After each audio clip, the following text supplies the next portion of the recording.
Hi Australia, my name's Callan J Mulligan, the best-selling author of Astrius, and like you, I love sci-fi.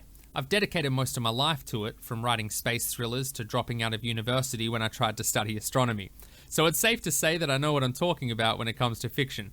Reality, not so much. You've got Neil deGrasse Tyson for that. But for an epic conversation all about science fiction, join me and the other talented authors on Australian Book Lovers podcast for a special edition sci-fi panel. Once upon a time. Welcome to Australian Book Lovers, your destination for imagination.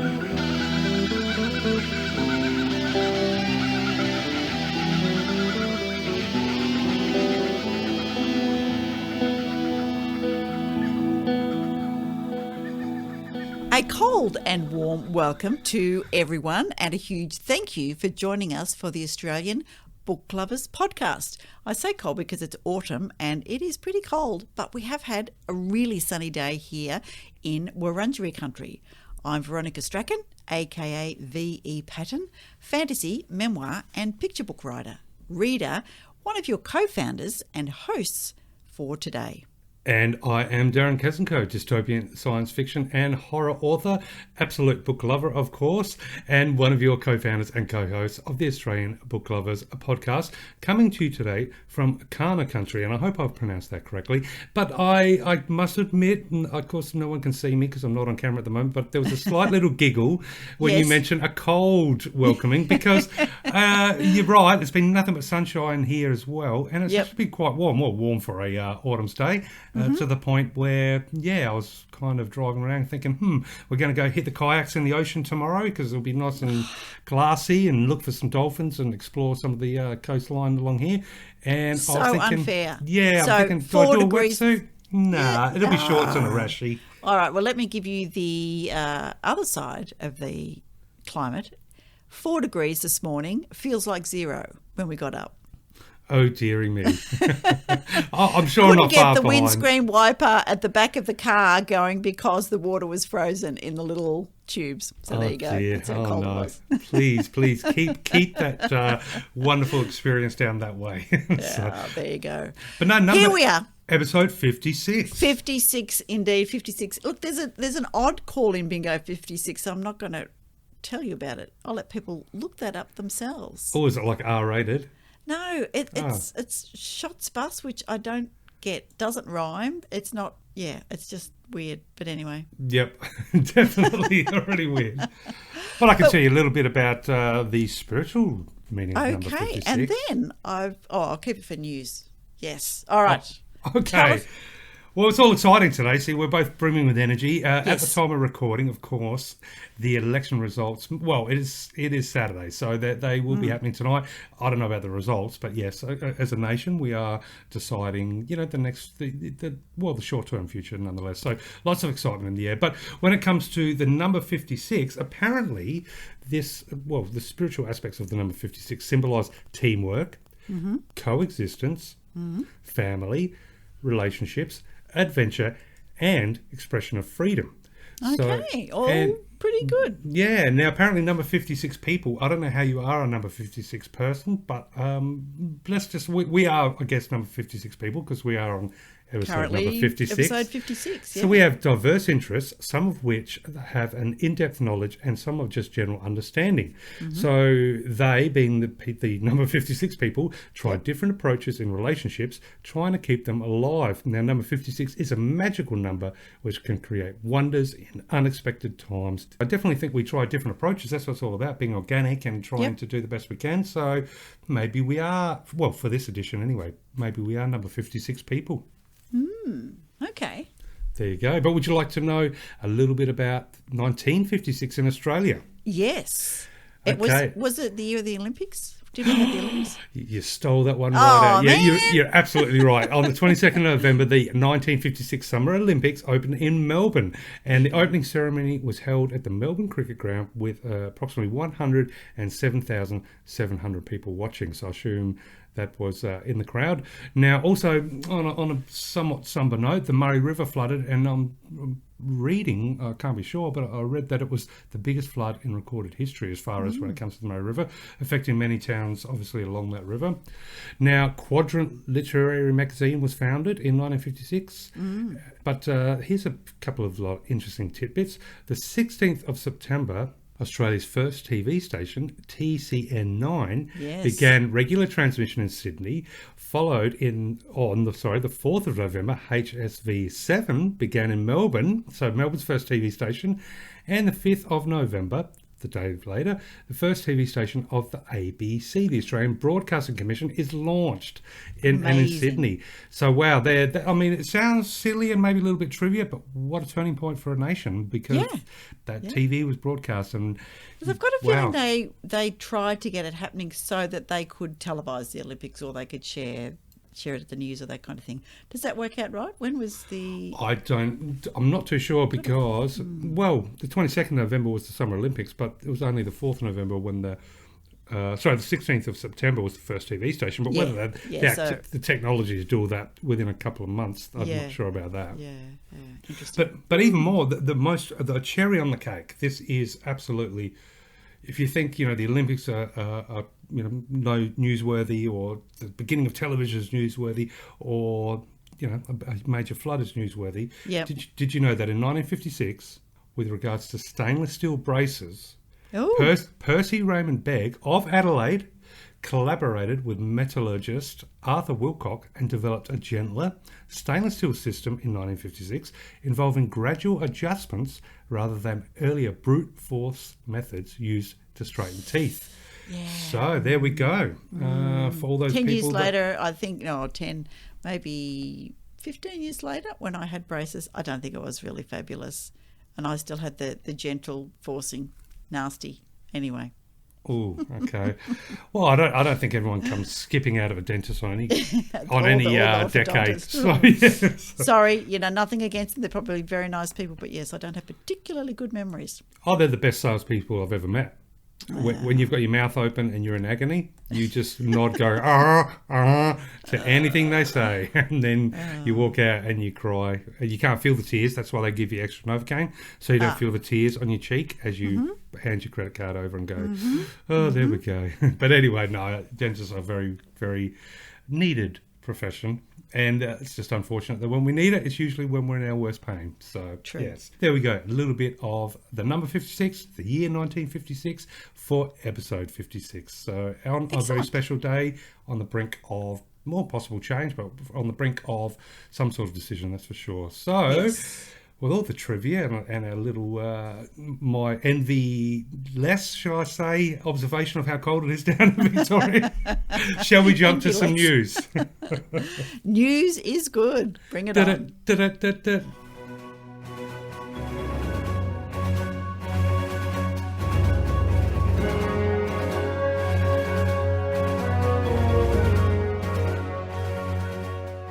Some news from me. And first of all, just thinking about the festivals, and I think the Brisbane Writers Festival's been on, the Sydney Writers Festival, Bendigo has been on, and I just want to mention the Emerging Writers Festival is back for 2022, and of course there's lots of fabulous emerging writers happening now. The Emerging Writers Festival is here in Melbourne. It's from Wednesday the 15th to Saturday the 25th of June. Immerse yourself in over 50 in-person and online events and discover new stories, new voices, new worlds. And I thought New Worlds was kind of a nice segue, because we are going to be talking to somebody who's written a fabulous science fiction story all about new worlds a little later, but more on that. Now, the program has got performances, it's got professional development opportunities, panels and projects. I like the alliteration they've got there. Plenty of performances, professional development opportunities, panels and projects. So somebody with a writing background was doing all of that. So have a bit of a look if you are an emerging writer. And there's kind of, I guess there's new, emerging, established, dyed-in-the-wool, old croc, whatever you like to call the people who've been out for quite some time. But there was that is one of my news items. Second is a little bit different, and this is the Australian Booksellers Association Bookseller of the Year shortlist. And as I support New Leaves Bookshop up in Wood End, g'day Woody, just in case you are listening, I thought that it would be worth mentioning some of the bookshops that come up as the Australian Booksellers of the Year. So the awards recognise an individual bookseller for their outstanding achievement in the past 12 months, with the Young Bookseller of the Year award rewarding a bookseller 35 or under. And this year, it includes the addition of a new children's bookseller category, and the winner in each category gets $1,000. So Nice. I think that, I think it's really important to think about the booksellers that we have, because it has been really tough for retail during the last couple of the years of lockdowns and pandemic and all of those kind of things. And I know a lot of booksellers then started to do online. They started to package up and mail things and take photos of their bookshelves so people can see. So there were lots of innovation in trying to get books into the hands of readers. So yeah, they've done quite a lot. So I thought that was quite good. Now, I'm a little bit sad that there's not many from the West or from South Australia. So could you start nominating your booksellers, please? Let's go. Shortlist. We're too busy just shopping and buying books. We've got time to fill out paperwork. Oh, there you go. Well, because they've done well, I thought I would read them out so people can have a bit of a listen. And if this is your bookshop, give yourselves a little clap because you've been supporting these people as well. So Bookseller of the Year, Desiree Boardman from Readings in Hawthorn, Victoria. Now, I know they do a lot of book launches there as well. So booksellers don't just sell books, but they support authors and they support, emerging writers and all those kind of things as well. So Readings. Melanie Peacock from Constant Reader, Crow's Nest in New South Wales. Andrew Sims from Glee Books and Glebe in New South Wales. Alan Spalding, The Sun Bookshop in Yarraville in Victoria. Jennifer Stevens, Avid Reader, West End, Queensland. Now, I hear about Avid Reader a lot because I know they do a lot of launches up there, and a lot of people have said that they're incredibly supportive of local readers, so that's good. Young Bookseller of the Year, Robert Albazi, Paperback Bookshop in Melbourne. Kamea Charlton, Where the Wild Things Are, West End, Queensland. Tarane Hushia, Iwan Bookshop, New Farm in Queensland, and apologies, Tarane, if I've incorrectly pronounced that. Alini James, Neighbourhood Books in Northcote in Victoria. Michaela Walsh, Avid Reader, West End, Queensland. And the final category is Children's Bookseller of the Year, Danica Bowdoin, Beachside Bookshops in Avalon, New South Wales. Angela Crocombe, Readings Kids in Carlton. Kazia Jankzuski, Where the Wild Things Are in Brisbane, Queensland. Again, Kazia, apologies if I've mispronounced your surname or your first name, in case I've got that wrong as well, because I know you have a great little chat with our author today about how to pronounce his story. Lisa Lambert, The Little Book Room, Fitzroy North in Victoria. Becky Lucas, Shakespeare's Bookshop, Blackwood Essay. And Pauline McLeod, Riverbend Books in Bulimba in Queensland. There you go. So all the winners will be announced on Sunday the 12th of June at the Australian Booksellers Association Conference in Sydney, along with the Booksellers Choice Award. So there you go. Yeah, that's super cool. And I think they did leave one out for the best children's bookseller. What was that? Well, obviously, Australian Book Lovers is politically neutral, but there is. I have heard there's it's called the ICAC submission by Scott Morrison, and it's a finger painting book. I do make a joke of it, but I'm not either side. But no, let's not mention him again. Now, let's just go. I'll give you a nice little segue here. So we are, as a podcast, podcasts do help readers find or listen, get in touch with books that they like. So from one of our readers, we got an email that said, loved your interview with Tanya Heaslip, and that was, I think, episode 54. I think you're right, yes. Yeah, so... Yeah, she's amazing lady to chat to. Just it was so inspiring to listen to her. And this reader says, I've ordered Alice of Prague. Really looking forward to reading this. And then she goes on, as a friend of hers also taught English in Prague during the same time period, and that is from Barbara. Idiosyncrasies, yeah, there we go. Yeah, I'm sure I so say there you go. synchronicities, not idiosyncrasies. Yeah, okay. Yeah, no, But there you go. So listening to synchronicities. podcasts, hearing about books, hearing authors talking about their books and having them do a little read and all those kind of things. The more people hear about it, the more little tempters they get, the better. So there you go. I think that is half my news. And of course, I have got meanings and origins. Yes, I'm The letter sitting S. here waiting. Yes. And look, it's still so many S's, but I thought these were a couple of... Oh, so we're still on the letter S. Still on the letter S. There's Oh, quite a lot okay. of S's, but I'll skip along next week. But this is from the School of Literature, Languages and Linguistics from the Australian National University. So I thought it was appropriate today that I start in the letter S with a snag. Oh, of course. So Now, everyone- I know what you mean, but I've got no idea how it came about, that's for sure. There you I'm go. looking forward to this. Yeah. So, of course, one of the meanings for any non-Australians out there is it's a sausage or a snagger. Or, yeah, in Australia and elsewhere, snag has a number of meanings, including a submerged tree stump, an unexpected drawback, and more recently as an acronym for sensitive new age guy. And I have admit that I have used it. But in Australia, a snag really is one of the several words for sausage. You can have a snarler or a snork. Haven't heard of those. But a snag was first recorded in 1937 and probably comes from British, mainly Scots, dialect snag, meaning a morsel or a light meal. So, Oh, okay. yeah. So snag, of course, has generated another rhyming slang term for the humble sausage, aptly named the mystery bag. And as a vegetarian, I'm absolutely right behind that. It I is can't a say I've mystery ever bag. heard it called a mystery bag. Oh, haven't you heard that? No. Oh, yeah, no. So you've got no, who knows what's in there? But anyway, so I've here's heard a it couple called of hoof quotes. and toe. Ah, But, there you go. yeah. So in 1943, in the Bulletin on the 15th of December, hey, that's a really nice date, there was a quote saying, waiting only to bolt a couple of cold snags, Ted got out his bike. So there you go. So bangers, snags, call it what you will. The once humble sausage has moved up into the gourmet class. So there you go.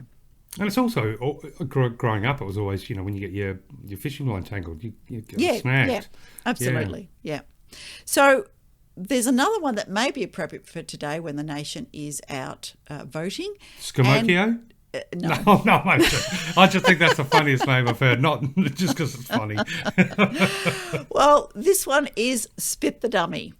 Oh, So okay. I thought that that was an appropriate one to share. So this has two meanings in Australian English. One is to give up contesting or participating and to lose one's temper or composure.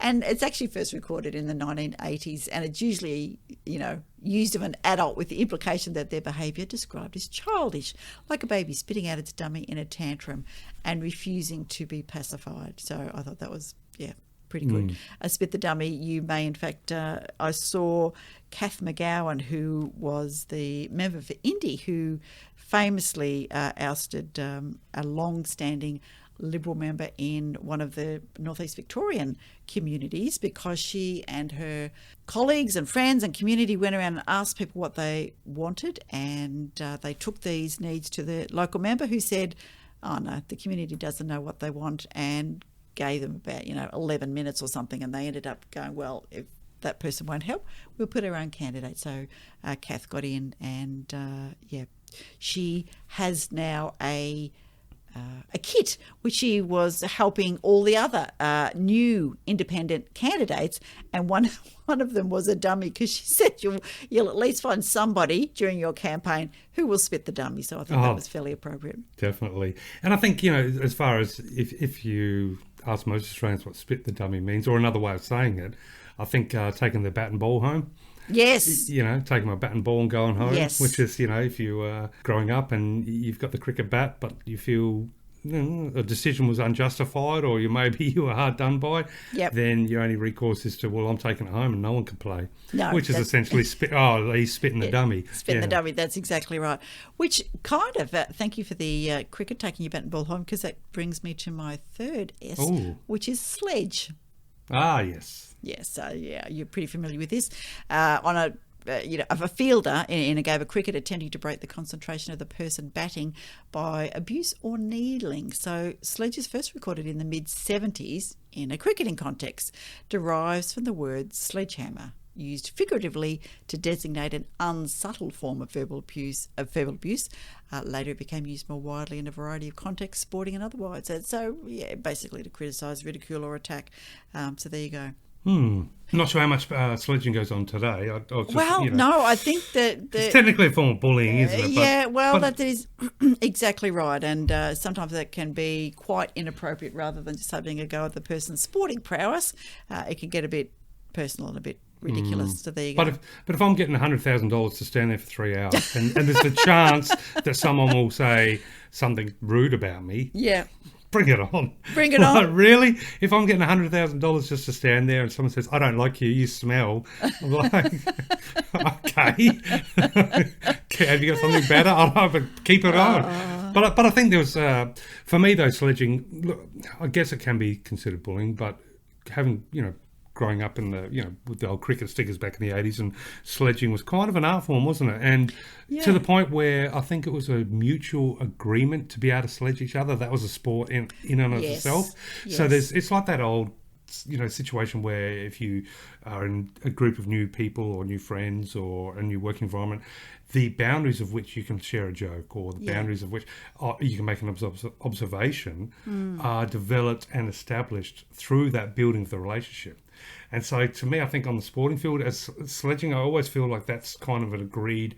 And there's certain things you can't cross. Yeah. But within a certain boundary, which is probably a little more excessive than our general day-to-day transactional society.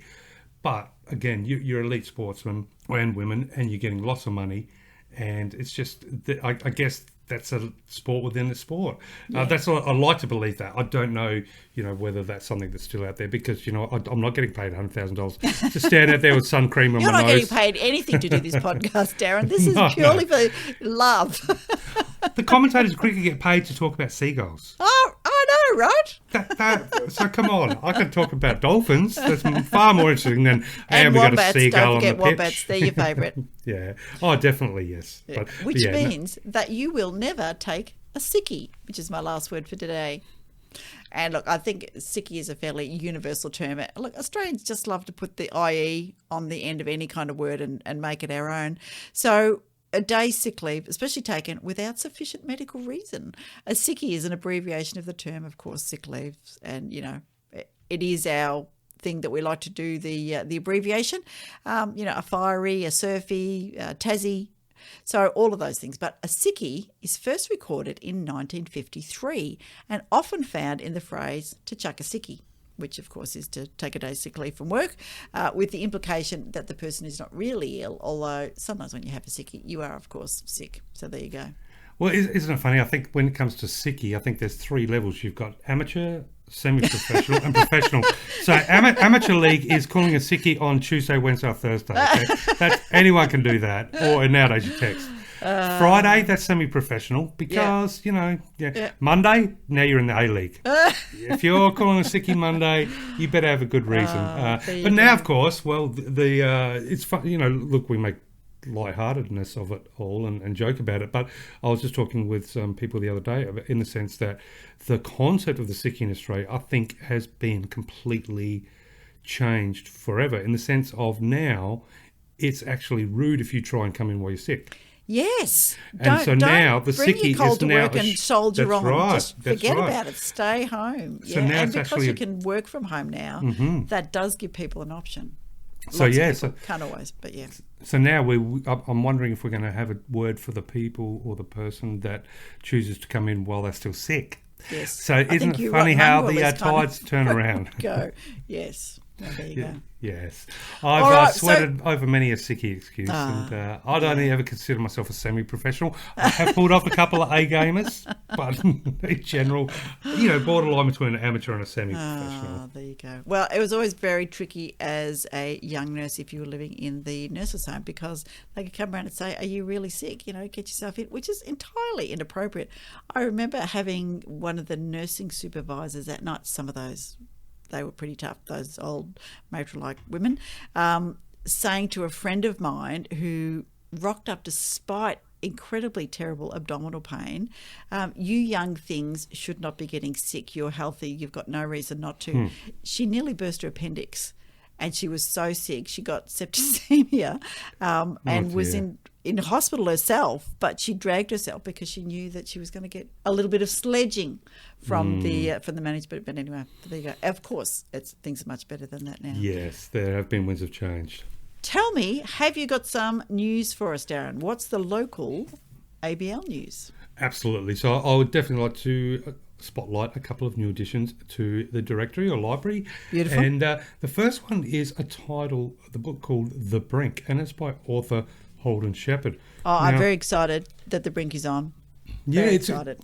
Look, obviously I haven't read it yet, but it does appear, well, I would say controversial, but no, I don't know about controversial, but it definitely is. It sounds as though it touches on realistic elements of what it is to be a teenager. So The Brink by Holden Sheppard is listed under our young adult and contemporary, and is described as follows. So, a group of school leavers, free at last, ready to party, and expectations are high.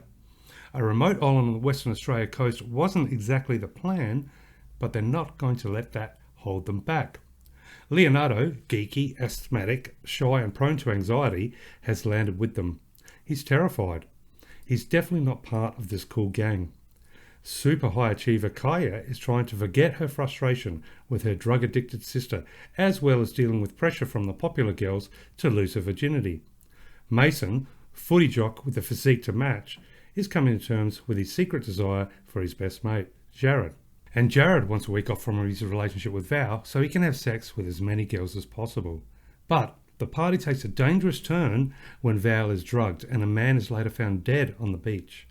Blame, fear, mistrust, cover-ups, power plays and dark secrets tear the group apart and expose the deadly tensions beneath the surface. And each teen is forced to confront demons that will lead them either to devastating tragedy or transformative triumph. Whoever survives the week will never be the same again. So The Brink is a raw, powerful novel that pulls no punches in its authentic exploration of masculinity, sexuality, mental health, drug and alcohol use, relationships and sex. Holden Sheppard takes the teenage experience to the next level. And that is The Brink, so under our young adult and contemporary genres. So yeah, sounds like a very confronting yet probably very important novel. Absolutely, yeah. The next book I'd like to introduce is the book called Release by Lucy Christopher. Now, this is actually listed under our mystery and suspense, or mystery and thrillers. So 10 years ago, 16-year-old Gemma Toombs was kidnapped from Bangkok airport by an infatuated drifter, Tyler McFarlane, who took her to a secret den in the Australian desert. Now her name is Kate Stone, and it's her turn to confront Ty and try to find answers to the questions that have obsessed her since her ordeal. What is the legacy of this coercive relationship? Who holds the cards now? In the confusion of past and present, will Kate remain trapped in a deranged dance of desire and revenge, or will she regain control and find release? Set in both London and Perth, a courtroom drama and a road trip in the searing heat of the West Australian desert, Release is the story of two people confronting each other, each intent on destruction and survival. So it's a companion to Lucy Christopher's best-selling novel Stolen, and this gripping psychological thriller explores a young woman's discovery of the complicated truth about a relationship that once seemed alluring. And it is suggested that readers of Gillian Flynn, S.J. Watson and Helen Fitzgerald will absolutely love this book. So there we go. That was Released by Lucy Christopher, found under our mystery and thriller genre. And, you know, look, two stories there with a little bit of heart and soul coming from Western Australia.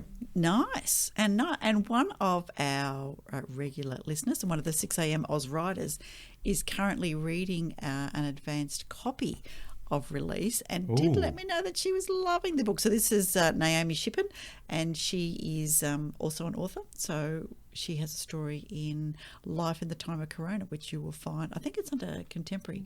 And yes. Yeah. So she's having a read of that, and she's going to give us an audio review about the book when she's finished. Oh, so fantastic. There you go. Okay, so I've got one more, and this is quite I think also an important novel, and it's the book is called A Cry for Home, and that's by author Conchita Santiago. A Cry for Home relates the story of a family living in Spain during the Spanish Civil War. After the army has arrived to their town, they're forced to leave because Lewis, the head of the family, is a well-known socialist and fears for his own life and the lives of his family, his wife, 2 young daughters and mother-in-law.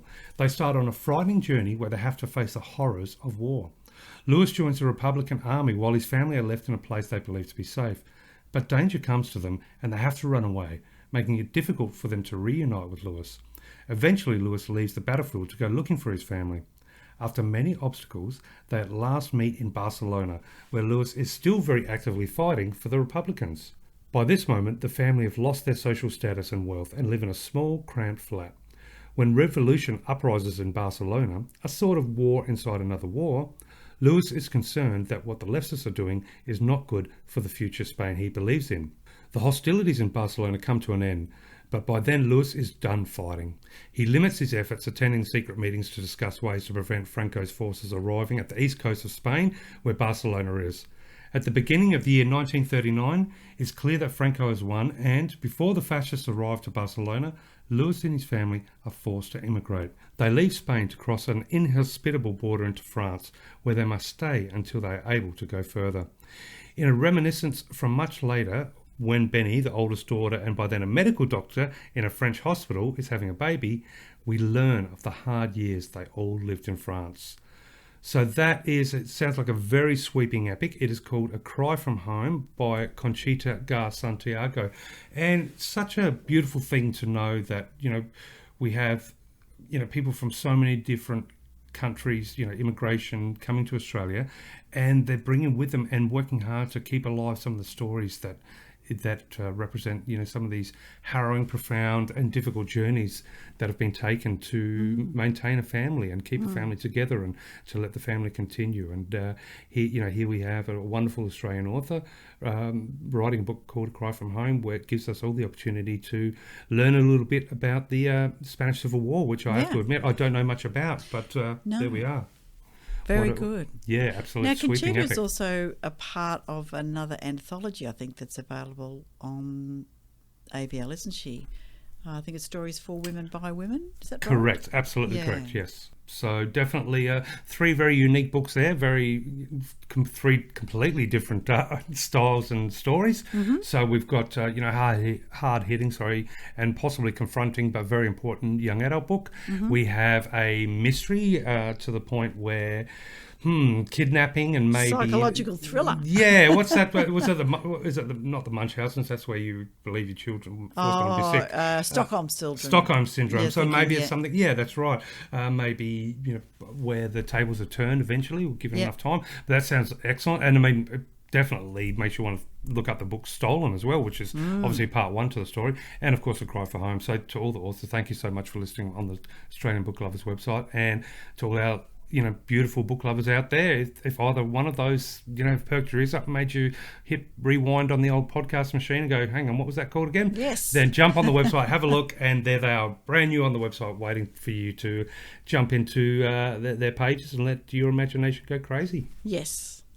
And you might be like Barbara, who has ordered herself a copy of Alistair of Prague because... or it's Alistair Prague, I think it is the name of the book, by Tanya Heaslip. So it was fantastic. We have something for everybody. Yes, absolutely. Yes. Including, if science fiction's your jam, then of course you may have tuned into today's episode, because today we are chatting with a wonderful and a very passionate and very energetic, shall we say, science fiction author called Callan J Mulligan, who has just released a book called Astreus or Astreus, depending on how you want to pronounce it. I don't think we got down to the definitive way to pronounce it, but yes, and just goes to show there's a little bit for everyone. So, and here we are about to jump into an interview with a wonderful science fiction author. So let's go. Yes, please. So everybody, strap yourself in. Let's turn the dials to light speed, warp speed, head for the center of the universe, which possibly has a black hole, or at least at the center of our solar system. Look out for some Hawking radiation flaring out as thought bubbles pop, stories grow, and let's talk to Callan J Mulligan about life, the universe, and everything.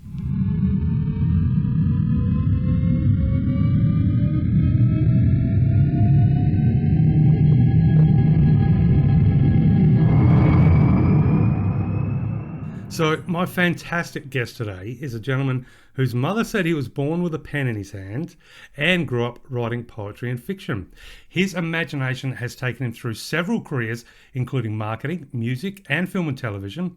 His literary work has been included in Australia's premier science fiction magazine. He admits he plays video games a little more than he probably should, and he's just released a brand new book. So, Mr. Callan J Mulligan, welcome to the Australian Book Lovers podcast. It's an absolute honour to be chatting with you today. Yeah, it's a pleasure. Thanks so much for having me on. No problems at all.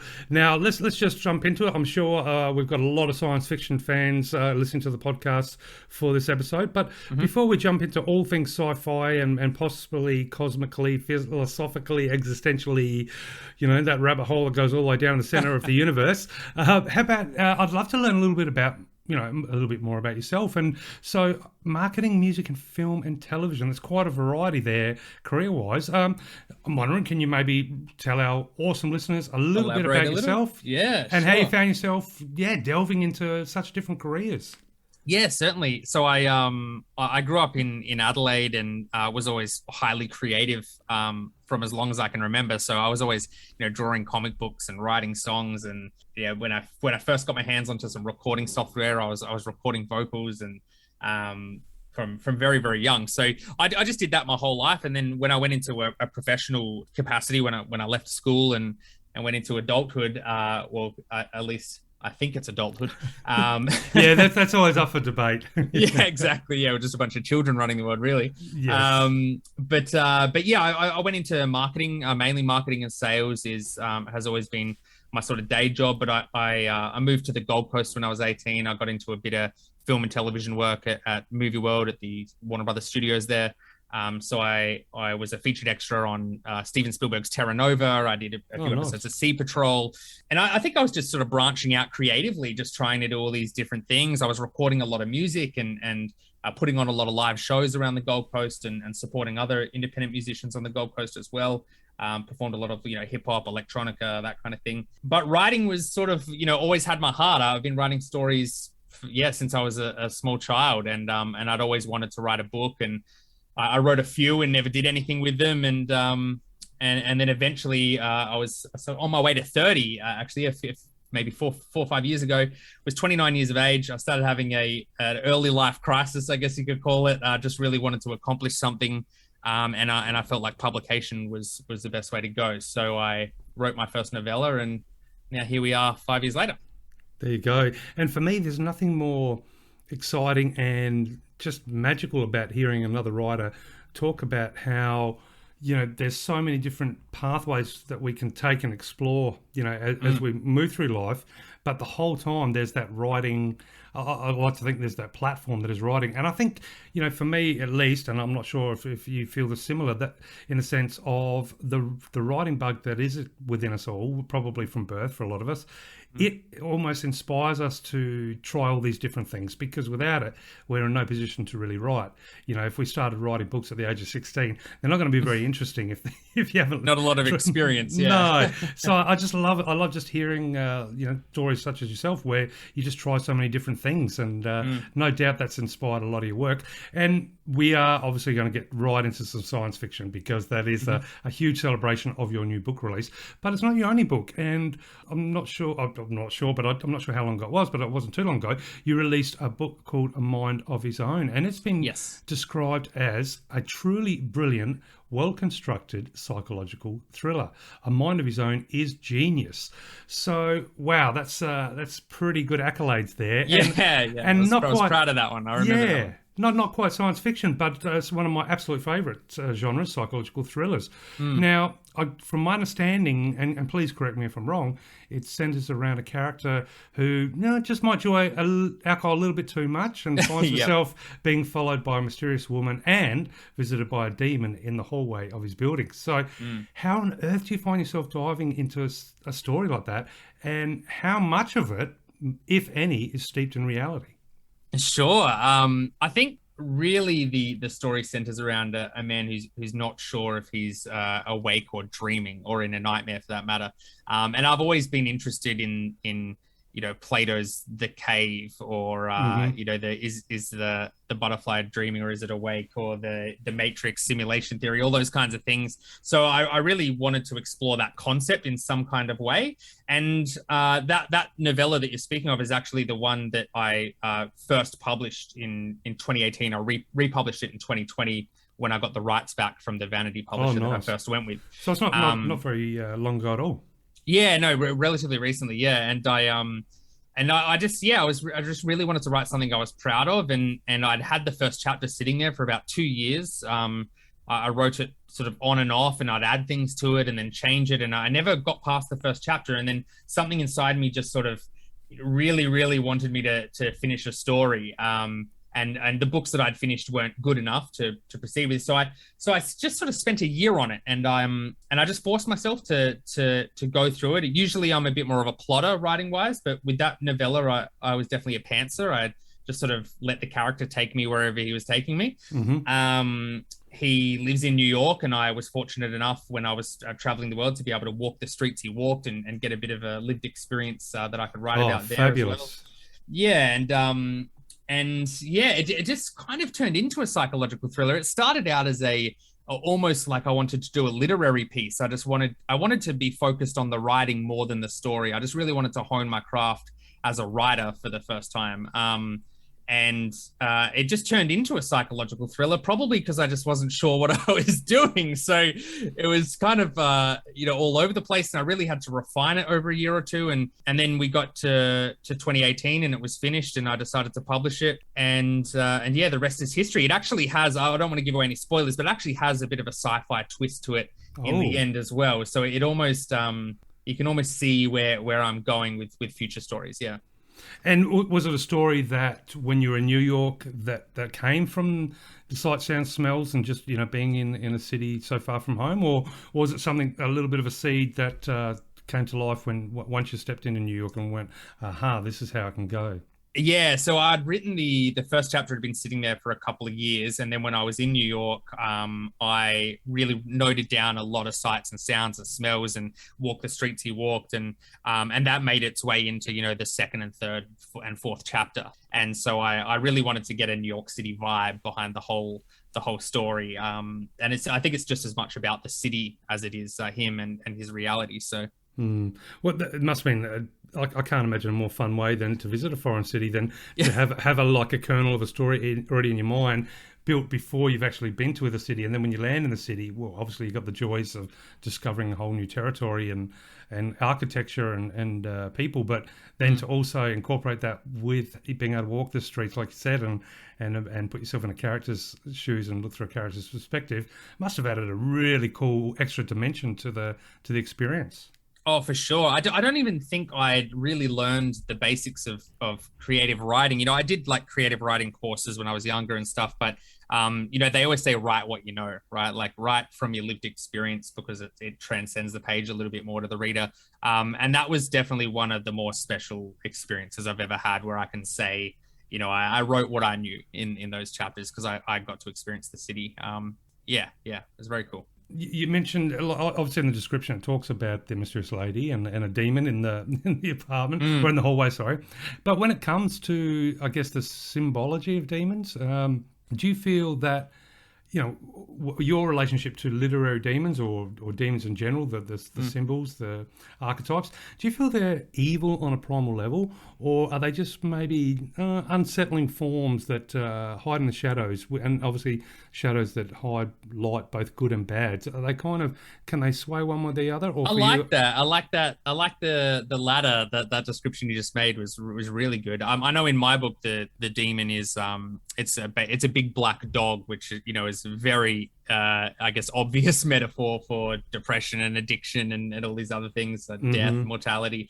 But yeah, I think that's definitely how I tried to write the demon in that book. Was the demon wasn't really evil. It was more the parts of him that he was trying to avoid, which he had to face. And so it was, a bit more sort of hide in the shadows kind of stuff, definitely. Yeah, because I often think when it comes to, when we talk, metaphorically or symbolically about the demons that the demons we have to face, or the demons that are waiting for us. I kind of like think, it's when you're sweeping the floor. If you're lazy, you sweep a little bit under the carpet. If you do that all the time, eventually there's a dust monster under there that can rise up, and and it's the dust monster wasn't evil to begin with. It was just it's just a collection of neglect, I suppose. But yeah, very interesting. And I understand you live on the Gold Coast, so we talked a little bit off air. And for me, having the time that I lived on the Gold Coast and worked all through the different nightclubs and bars and film and television as well in the studios and through the hinterlands, there is definitely not a shortage of, shall we say, intriguing characters, as well as some. There's some soft rumblings in the shadows that they're a little those shadows just beyond the lights of the glitz and glamour. So, do you think Surface Paradise of the city might inspire maybe a further venture into psychological thriller territory in the near future, or when the current series is finished? Oh, certainly. I'd love to write about the Gold Coast one day, or at least a city that's, inspired by by Surface Paradise and the Gold Coast. I mean, it's just Australia's version of I guess, a sin city, right? Like, it's all pleasure and play and as little work as possible here. Yes. But it's, it's definitely, I've traveled extensively, and it's still my favorite place in the world. I think I love having the beach and the hinterland, the country, the city, all just right there next to each other. And obviously Australia, we're nowhere luckier than here, in my opinion. So I really love this place, and I never want to leave it. I do have plans to move to Brisbane eventually, but I love this part of the world, Southeast Queensland, and so I do want to write something inspired by it one day. Obviously that's quite difficult because right now I'm writing space operas, so it's it's a little far from home. But yeah, I don't see why not, and I'm certainly not trying to limit myself to one genre. I think what I've found is what I generally tend to write is thriller, whether that's psychological thriller or science fiction thriller. It seems that thriller, sort of suspense and anxiety, seems to be what ties all my different stories together. So I wouldn't call another psychological thriller out of the question in the future. Yeah, so thriller is kind of your mannequin, and you've got a whole cupboard full, or a whole wardrobe of different outfits. So that's really cool. Yeah. And look, and as far as moving to Brisbane, you're going to have to leave the. I assume they're still there. The what do they call them? The meter maids. They're still going around. I think I'm not entirely sure. First of all, I'm saying I'm not entirely sure because I got married 4 years ago. But also, I did hear something about them wrapping the Meter Maid program up, or I think maybe they just go around and take photos with people now, but they don't actually collect money for the meters, or I think they maybe even just do fundraising for surf lifesaving or something. But I'm not entirely sure if they're still around or not. It's been a few years since I've seen one anyway in the gold bikini. Yeah, it was definitely one of the worst aspects of my role at the hotel that I was talking about there in Surfers that I used to look after downstairs. And, it was just a pity that when it was hot and they were thirsty, they'd come down there for their soft drinks. And yeah. It was just, yeah. But, you just got to push through it some days. Yeah, that's right. Yeah, you let it work. Yeah. Now, by the sounds of it, with regards to, I guess, your approach to life, but also your approach to writing, when you talk about wanting to hone your craft and perhaps approach things from a literary perspective, on top of story at the time when you're putting a mind of his own together. Sounds like there's a lot of philosophical approaches there. So would you say philosophy and philosophical, musings is something that has been a part of your life for a while? Yeah, hugely. In my early 20s or mid 20s especially, I had what I call a spiritual awakening, but it was really a scientific awakening. It was It was a deep delve into cosmology and whether there is or isn't a reason for us to be here, and what's the universe made of? What are we made of? I did a really deep dive into science. I studied. I ended up going to university and did a year of astronomy before I dropped out. But I have a deep fascination with not just space and space and time, but with big questions. So I definitely do. I find that in all of my books, I'm exploring at the very least the human condition, like at the very least, what makes us human, and is that important, or is it just a blip and it's nothing at all? And I also like to explore a cosmic perspective. I think it was a really important thing to me. It really saved me and gave me grounding in life to have a cosmic perspective of the world, a really objective view on we as people and the world itself. It kind of puts problems into their place, and you realize that that all these things we squabble about are really quite meaningless, and that the things that do matter in life are things like love and time and existence and relationships and things like that. So I really do like to explore that in all my work. I find when I was younger, it was more exploring obvious things like climate change or divides like racism or class divides or things like that. But now that I'm older, it's definitely it's kind of like a grander philosophical, a mind of his own was very much like, what is real? Whether this guy's in a nightmare or he's awake, is there a difference? Like that was kind of the question that I was exploring. So yeah, definitely a huge theme in all my work would be philosophy. I love talking about it too. So if you've got any philosophical ideas of your own, fire away. Yeah. So readers, strap in. We're going to be here for the next 12 hours. No. But I'm very intrigued and curious. And look, please say no if it's a personal matter and something you want to keep around. But do you mind if I ask what was the moment, or what was the realization, that pivotal spiritual cosmic moment that perhaps sent you on that philosophical journey? And yeah, sure. Cosmic journey. Yeah, sure, definitely. I'm happy to talk about all that stuff. I had a couple of kids when I was very young. I was about 20 years of age when I had a couple of kids. Their mother was quite young as well. We split up, and I went through a few years of drug abuse and things like that. And I found myself just sort of at a loss in life, I guess, in a bit of a limbo. And then I moved back to Adelaide, where I grew up. I moved back there for about a year. And to me, it was almost like I was stepping backwards, I guess, in life. Like I had, accomplished, very few things, but now I was going back to childhood. I was going backwards in my direction. And so I think that's really what brought it on. Was I was just searching for meaning, and I just went down a sort of a wormhole of, I'd always been interested in how things work and in science and things like that. But I just went down a wormhole of space exploration from a garage I was living in, and found things like people like Brian Greene and Neil deGrasse Tyson and Richard Dawkins, and really, I think just for the first time in my life, established some really strong belief systems, and now I just find a lot of people that have those sort of existential ideas are very pessimistic, and so what I've sort of brought to my own life is what I call optimistic nihilism.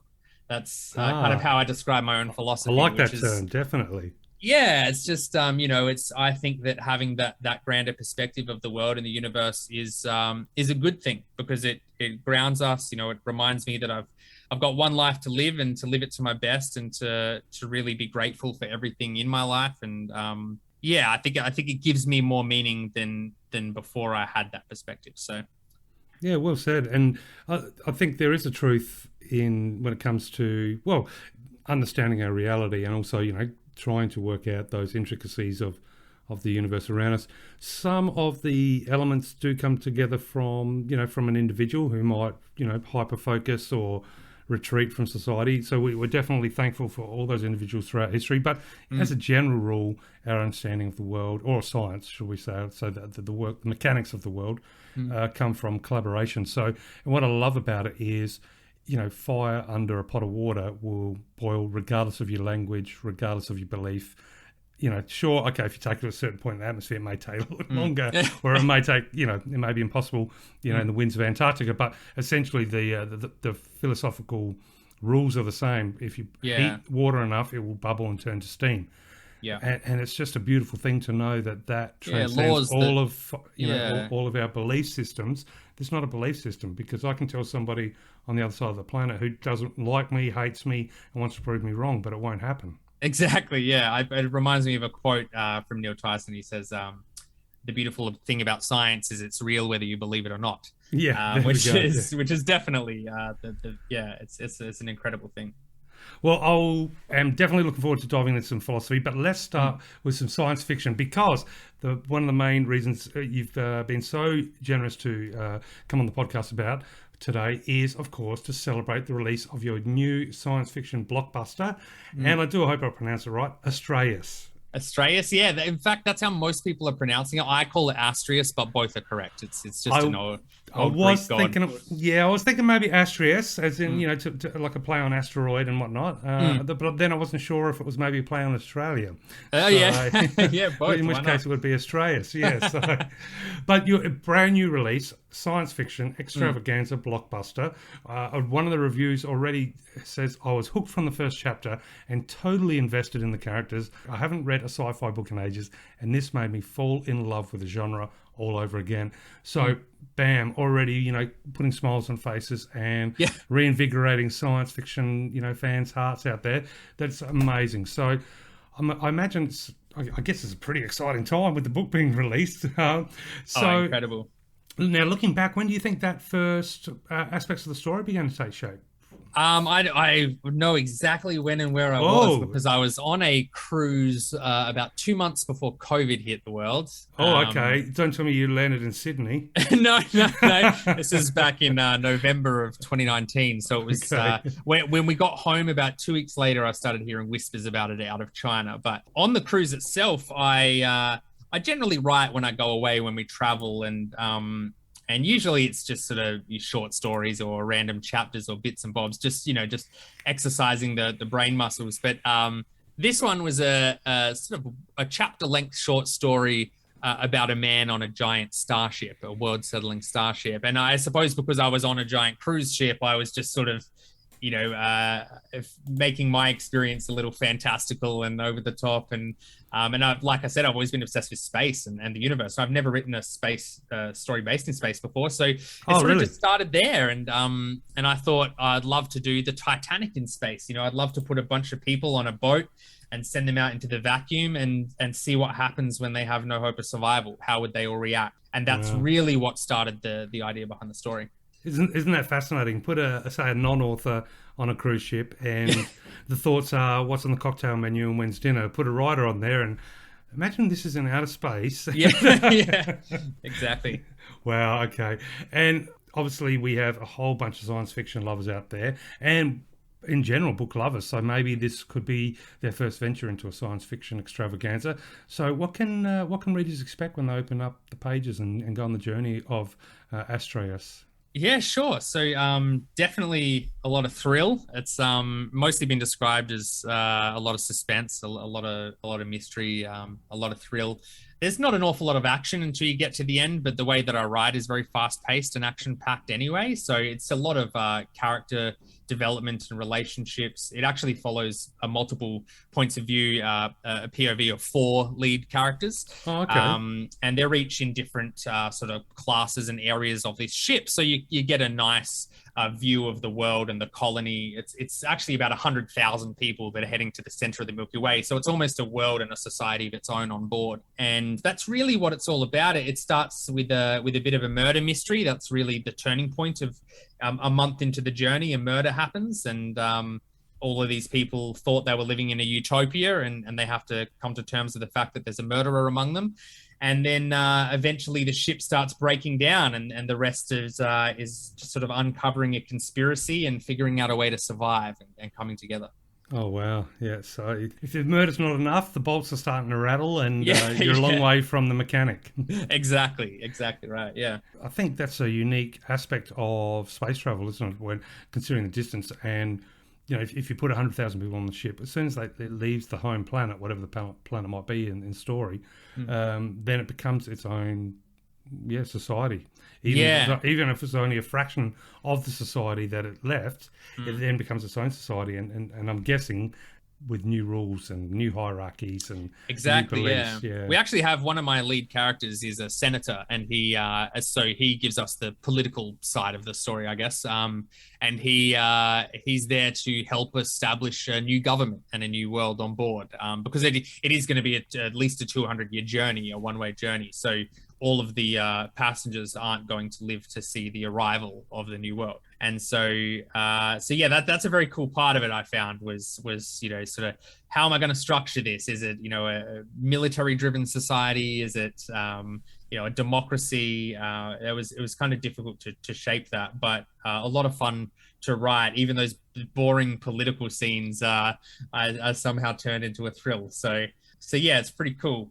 And a really big learning experience just writing science fiction, because I tried to make it as hard sci-fi as possible. I just with my background in astronomy and things, I wanted to, ensure that the artificial gravity could be explained, the atmosphere on board could be explained. So I try and delve into as much as possible with the science. And I've had a few reviews that really appreciated that and liked it. I had a Hugo Award finalist give me a review recently. Sean McMurray, very, very, very big Australian science fiction author. He said it was compelling and exciting, and that there was a wealth of knowledge and detail behind the explanations. So that was a thrill to receive.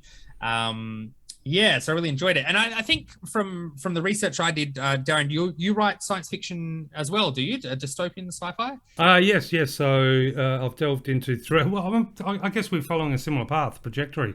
So I did the Apocalypse show. Well, actually, that started when I was living on the Gold Coast, which is 6 short stories, I would say they're novellas, that sort of goes from the quiet seaside town to sci-fi, and then Dust and Devils, which is an outback thriller that starts in, of all places, Surfers Paradise. Great. So that was really good fun, and that was inspired a little bit about living in the Gold Coast and and then travelling across Australia and all that jazz. So, but that was really good fun. But yes, and then I moved into a dystopian sci-fi. So See the City Red, which is actually about Australia in a future where the US has experienced atomic bombs or nuclear weapons, but through terrorism rather than war. And so this is set in a future where most of the population have panicked and come to Australia. And so we have this massive, metropolis from sort of Brisbane all the way down to Melbourne. It's taken up the whole East Coast, and you're in the future with drones and whatnot. But the premise of the book is that because of religion and such a pressure pot, there's so much violence, and the first born baby in Mars, which is a lady who's grown up now, she comes down to Earth to visit and to try and bring peace. But the question is, she may also be the Antichrist. So there's where so that was good fun. And then of course my new trilogy, which is the Hallucigenia Project. So sci-fi as well. So absolutely, and I can 100% understand where you're coming from, where if you're in an environment, then you can imagine it as a different environment, because I've sat many places where I thought, imagine if this was this or this was that. Now, well, what about for you? So was science fiction a love from when you, what would you, if you had to pick a first science fiction memory, what do you think it was? Was it a comic book? Was it a movie? Was it a TV show? Or a picture? Question. Or what do you think sort of was the first, when you first got introduced to sci-fi? Great question. I think, I think most of my memories of stories come from my father, who I would sort of, visit once a year as growing up as a kid. I definitely have memories from him from when I was, 3-4 years of age, watching Terminator. He sounds like a fantastic gentleman. He's a good dad. Yeah, he's a good dad. And then I think probably the first real memories or the first stories that really sat with me, where I sort of fell in love with science fiction, was probably films like the Back to the Future trilogy and the original Star Wars trilogy. They were probably the ones that really took me there. But I generally had a bigger love for fantasy growing up. I loved, I read Lord of the Rings when I was like 10. Which is still a hard read now, so I'm surprised I even did it. Well, I suspect my theory is your imagination still caught between the two worlds back then. So reading a book like that is easy because it's you're accessing something much more fluidly. That fantasy, that whole aspect in your mind that can create these huge worlds. And eventually, that window to access it gets smaller and smaller. Reality comes in harder and harder until you've got to squeeze your way through that window frame. Yeah, and your got to bum write gets some stuck. hard sci-fi so it makes sense to yourself. Exactly. So that's probably the earliest memories, I think. I just loved reading. I loved film. I just loved stories in general, and I think I just had such an insatiable appetite for stories that's why I drew my own comics and wrote my own little books on paper, and I'd staple them and draw front covers and all that kind of stuff.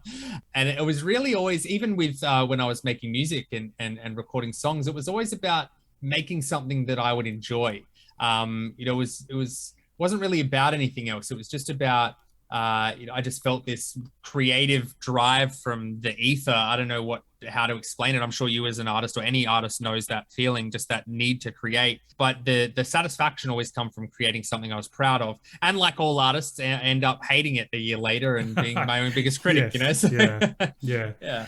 I remember working when I was 18, I was working in a factory doing like the odd 12 hours a day and all the rigmarole that comes with that. But I remember borrowing a big hardcover photography book from the library, and I brought that for my light smoko breaks.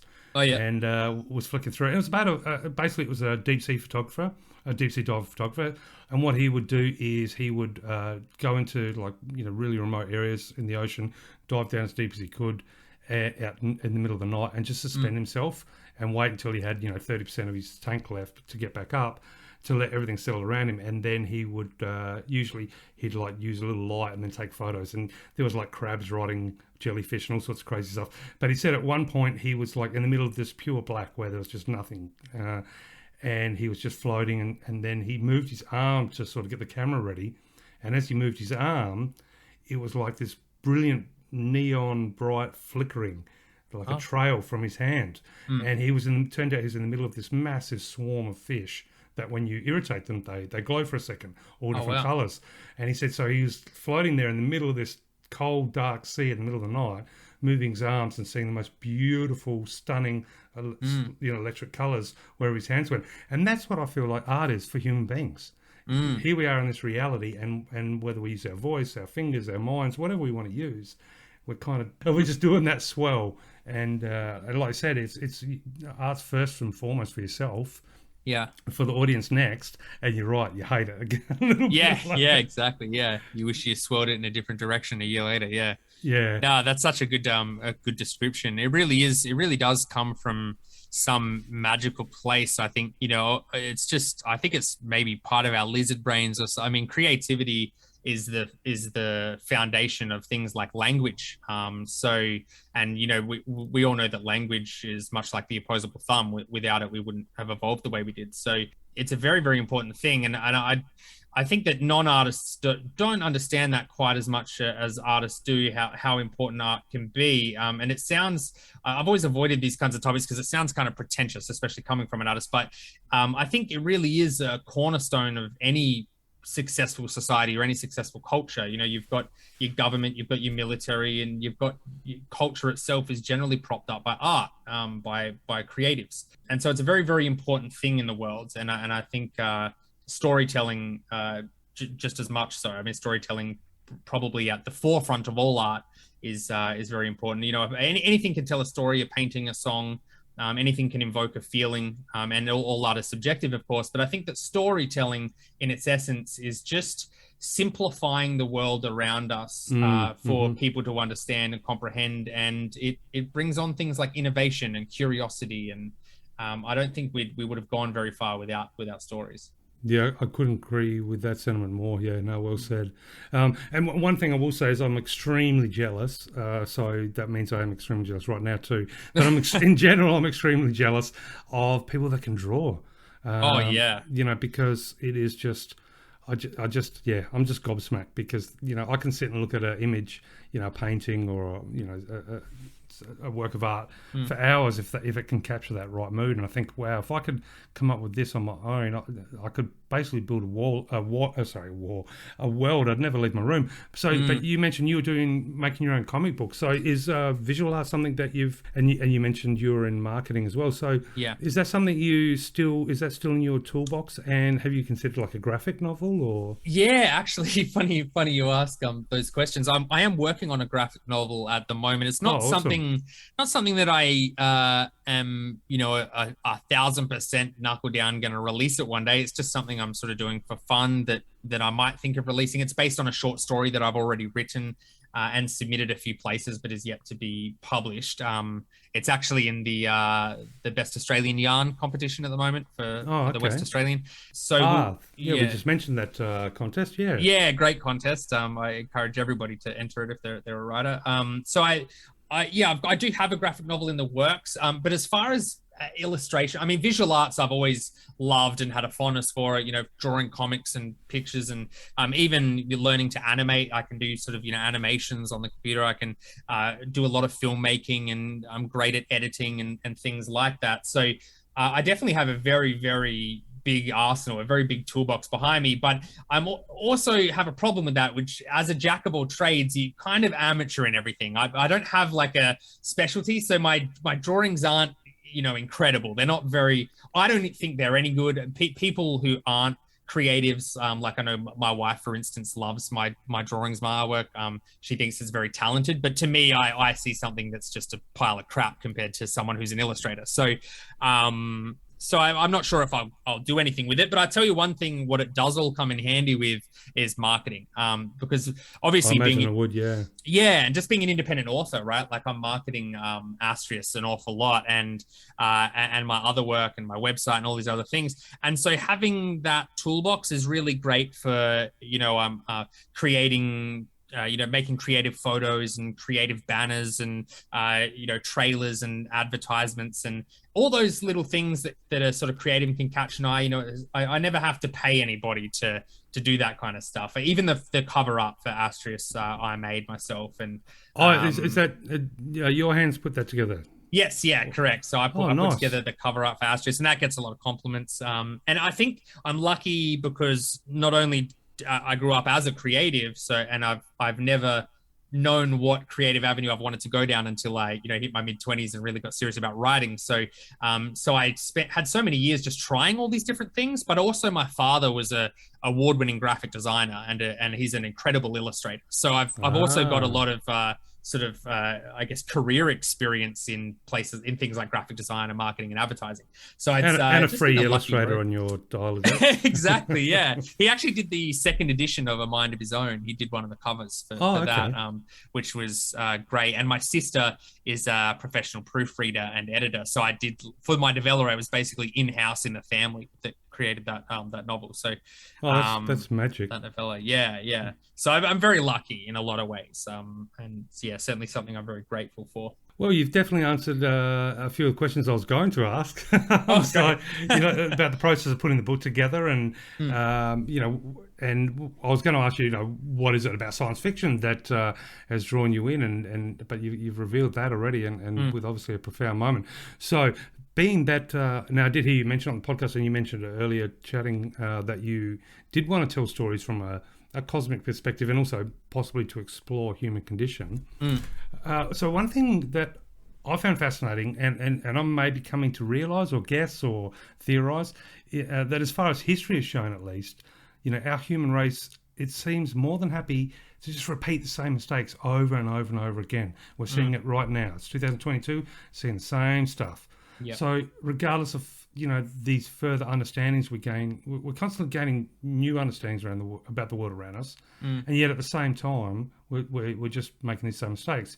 So you've got this fantastic story about a journey towards the centre of the Milky Way, and I'm wondering, do you feel that a future in space is going to see a shift in our condition as human beings, in the human condition, or do you think that we're just going to actually be expanding and almost infecting and this stunning universe? When I say stunning, it's also very brutal because it'll kill us in a second. Underlying, are we just going to be bringing our underlying aggressiveness? Like, are we just going to slowly become parasites on new worlds and things? Bring it into a broader canvas. So I don't think. I mean, this is going to sound very, considering I'm an optimistic nihilist, as I call it, this is going to sound very pessimistic. But I don't think that going into a space age is going to change us as a people. I think the way that we behave definitely comes from millions of years of evolution. And I think that our technological innovations are just so much faster that we can't keep up. And we know we want to do the right things, and we know we want to modify our behaviors in certain ways. But I think it would take something as radical as genetic engineering from birth to be able to really alter behaviors. And then being human really starts to become unnatural and not really the human condition at all. It's more the technological condition, and it's almost the same as AI, I guess, genetic engineering. So, but I do see a future where we integrate with our technology. I think Elon Musk is very, very on the right track there with things like Neuralink, and I think one day smartphones will be gone and it'll be us speaking telepathically. And I don't think AI is ever going to be a problem. I think we are going to be the AI. It makes the most sense that we would get our input and output levels to be working the same way computers do. So I see a future where we're very much less human than we are now. And if a space age was to occur after that, or around the same time as that, then perhaps we would be very different. But I don't think it'd be because of going to space itself. I hear lots of stories from, I'm sure you've heard these stories as well, from astronauts who, they see Earth from space for the first time, and they get this cosmic perspective and it changes their life. Then I've heard other astronauts say that, because of all the hype, they didn't get that. they just saw Earth. But I don't really have much hope that without technological interference, we're ever going to catch up. I think we're at the mercy of our lizard brains and evolution. And so I think we just have to do the best with what we have. The things like the war in Europe right now with Russia and Ukraine, or COVID, and half the people coming up with conspiracies on either side of the fence. I think that stuff is just always going to be there. I'd like it not to be, of course. I think we all would, but well, it doesn't need to be there. That's the most thing that racks my brain, and it scares me too when we talk about when you said you've got those cosmonauts and astronauts that talk about the psychological, maybe even spiritual impact of seeing the Earth from space, which I could only imagine how stunningly beautiful that'd be. But what really kept me up, it sort of, I think it was in the early 2000s, maybe in the late 90s, was if I was up at 2 a.m, I was already in an existential state anyway, being who I am. And then I think it was Buzz Aldrin trying to sell an Airwalker on an infomercial in the middle of the night. And I'm thinking, you went to the moon. Yeah. You should not need to walk. You should not need to work another day in your life, let alone doing it on an infomercial. And if the moon, landing on the moon and looking back at the Earth wasn't enough to stop you doing some crusty infomercial, then we are in trouble. Oh, for sure. Even worse is probably the story behind that, which I only just learned about a year ago, was that I think his kids spent all his money. I think that's why he ended up doing a bunch of things to make money. Was his own kids were committing embezzlement, deciphering money from him. So, but even if he had zero in his bank account, in my head, in my world, my little fantasy world, the country, the US would say, "Don't worry, you do not need to pay." Yeah, food. You're a national hero. Yeah, you went to the moon. You are like the milestone of what human beings are capable of, and not to mention the bravery that you showed. Oh, of course. Not to take from all the bravery of all of them. But yeah, so I would think you just wouldn't. You just don't have to pay for anything. Certainly. So you don't need money. Yeah, definitely. Which is so then I don't know. Maybe we didn't go to the moon. Yeah, maybe. Yeah. You only got paid a small check for the studio. And never realised that was a mask on Kubrick's face. Yeah. So speaking of sci-fi and the universe and philosophical musings, there's at the moment there's that ground movement of people putting applications in to possibly go to Mars. Yes. You have a family, so obviously you're going to be earthbound. But if you didn't have a family, is that something you think you might do? Or I'm going to come across really selfish right now. I'm going to come across like a bit of an arsehole.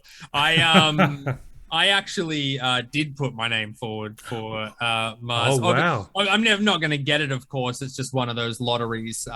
But that was, six-ish years ago. And my wife does tell me, if I ever get the opportunity to go to Mars, I'm not allowed to.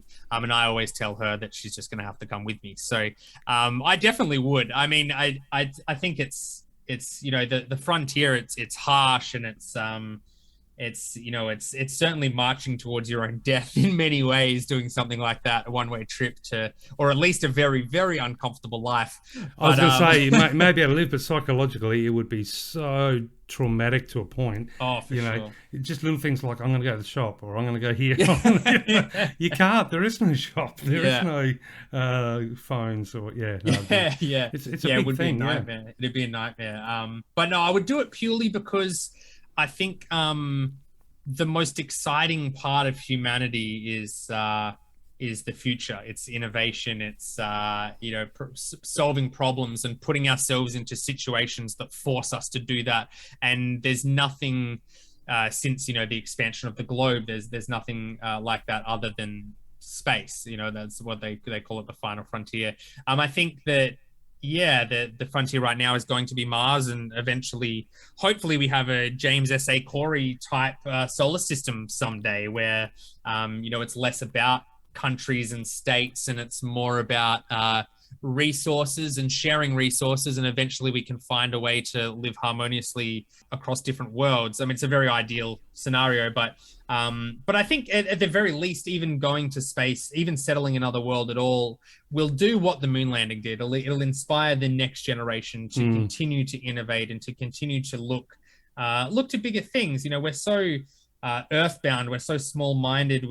It's like just as an example, I know someone who had a heart attack recently, and they've come back home and started behaving in all the same ways, and it's like they get into this health kick for a few weeks or a few months if they're lucky, and they have this near-death experience, and then suddenly they fall back into their human nature, can't really see beyond, a few years at a time or a few decades at a time at the most. And so we're all in this, we all have this problem of we want to plan for things, centuries ahead or eons ahead, but we're not able to plan beyond a few decades. And that's really the biggest problem that we have, I think. And I think that things like space travel and frontiers and colonization, things like that, really push that boundary. So they're quite important because they go beyond generation. Yeah. And it's always been a really fascinating topic for me, because personally, I think, having looked into the whole aspect of space travel and speed of light and gravity and all those aspects and mathematical equations that kind of put a damper on a lot of thoughts. It seems to me, I think you were right when you're talking about that eventually we would integrate with AI, or at least integrate with computers to the point where we become code. Because for me, that's, until we can upload our consciousness, that will be the way we can transverse the universe. That's my personal theory. Oh, for sure, yeah. And I think, us human beings, our bones and flesh, we are a vessel. We are a vessel in the sense that there are things that we are experiencing that were before us and will be here after us. For example, the ability to build a body, that's not ours. That's another intelligence. And we, to a certain degree, we are used as a human being, because you and I will move on, but the DNA will continue. Depending. But that is the goal of the DNA, isn't it?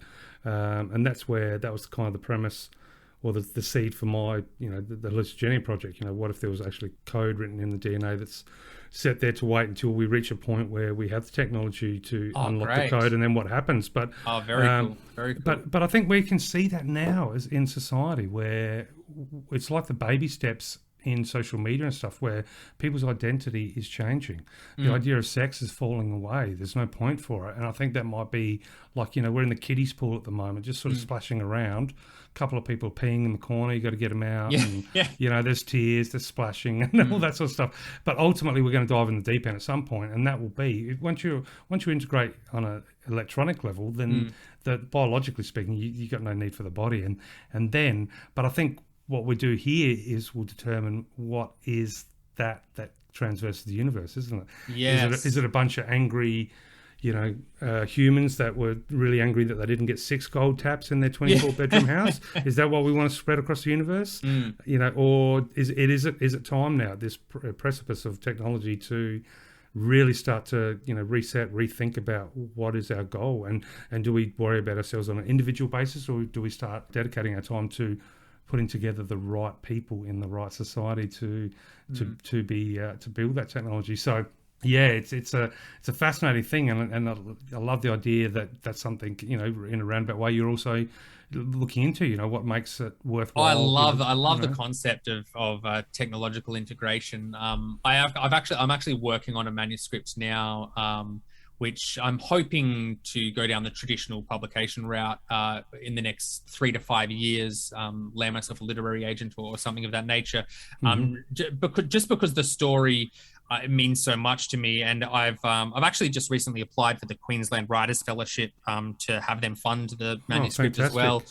So fingers crossed. And the idea behind it is exactly that. It's what would the world look like in a future where we're all integrated with technology, and how I've set up that world is that it's all based in augmented reality. So where there's still people in their biological bodies, but it's more. I thought, what would we do if we had the capability to integrate with technology? And clearly, what we would do is the first thing that we would tackle would be mortality. So the whole idea behind the story is after death, is creating an after death. So what they do is they use this program on their I call it an ARC, or an augmented reality chip in their brain.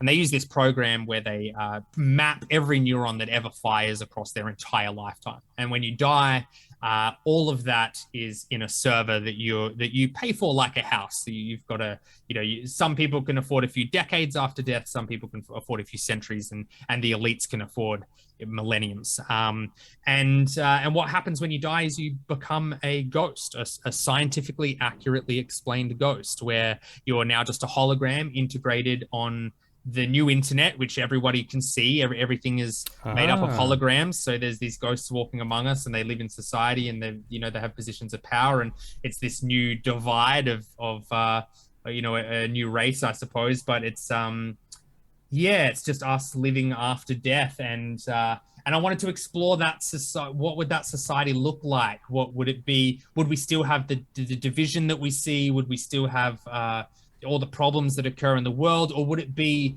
a really socially engineered world where there's almost no problems because the people in control basically, I suppose, take away free will with social engineering? So I'm really, really excited to explore that. And I'm doing a lot of research into, social media and things like that, just from a base level. But I basically want to do what would social media be like at the extreme? And that's sort of what I came up with. In social media, yeah. Exactly, It's such a fascinating exploration because, essentially once you become digital, in theory, of course, because at the moment I'm sitting here in moccasins and a beanie, so we're a fair way off. Yeah. But, mind you, they're Friday the 13th moccasins, so they're quite cool. But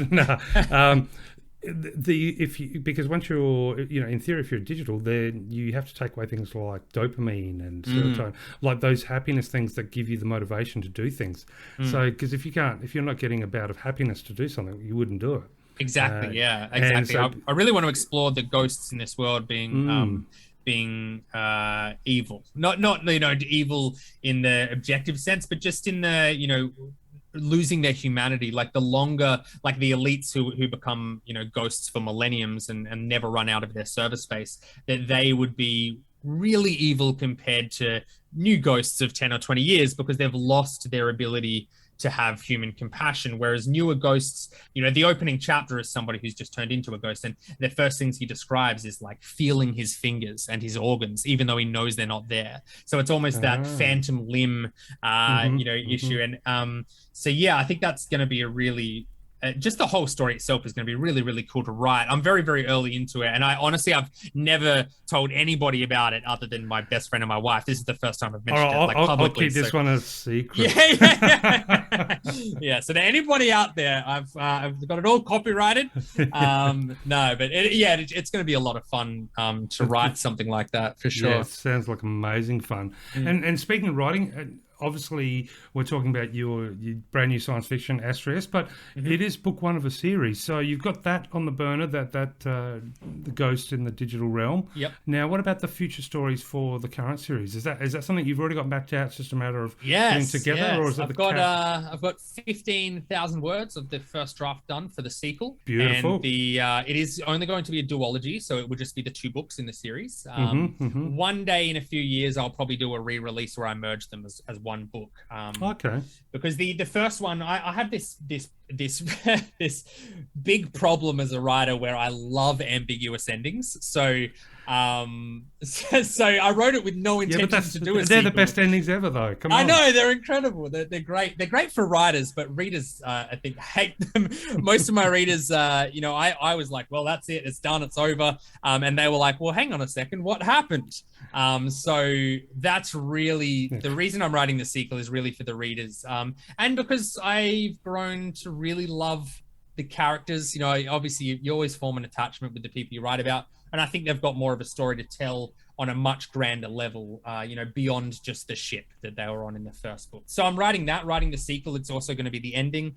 And then I've also got, a middle grade fantasy book, which I may or may not publish under my sci-fi thriller name, which I'm slowly working on over the next couple of years. I've got the graphic novel I'm working on, and then I've got the Ghost in the Digital Realm idea, which I'm asking for funding for. So I do, I imagine yourself is the same. Most writers have several projects on the go and might only focus on one at a time or chop and change between them. I try to just have one at any given time. So right now I'm just working on the Astra sequel, but I've just always got ideas and random chapters and short stories and all kinds of stuff.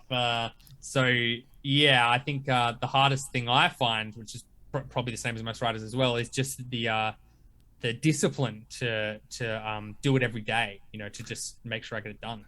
Well, and also focus. Sometimes writing is like you said, you've got short stories in your head, you've got other new novels in your head, you want other stuff you want to explore. It's like going into a fantastic rare gem store and someone's given you a credit card with no limit. You can just get whatever you want. It's like you need to focus. Yeah, so, exactly. Yeah. Now, you mentioned you have a marketing background. You possibly still doing that now.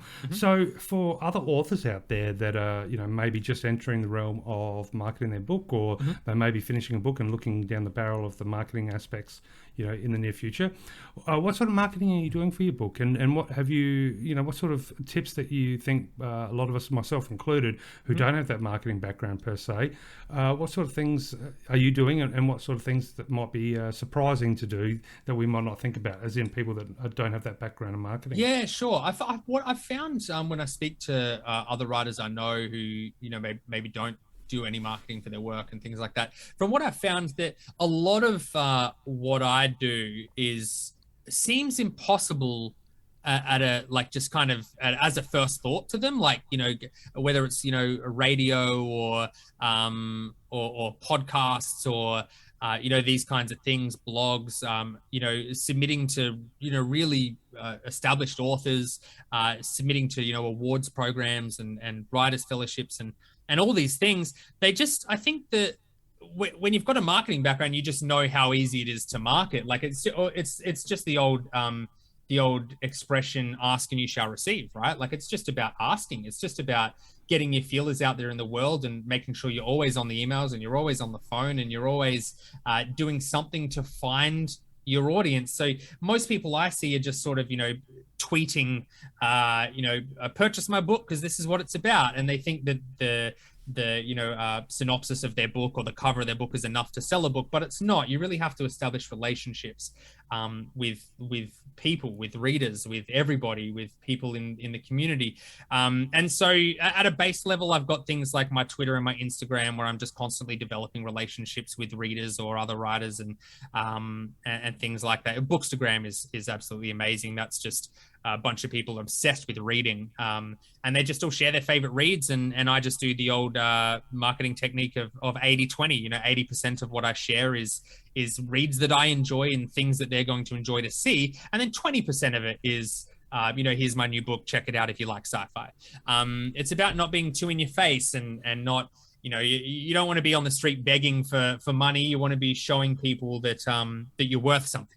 And so I think that's the base level, is just establishing relationships and finding your reader base. But then on a grander level, people, as I said, as a first thought, people don't think about things like, oh, well, how did you get on the radio? Or how did you get on that podcast? Whatever. It's just about, use Google, find as many things as you possibly can that exist out there to serve your industry.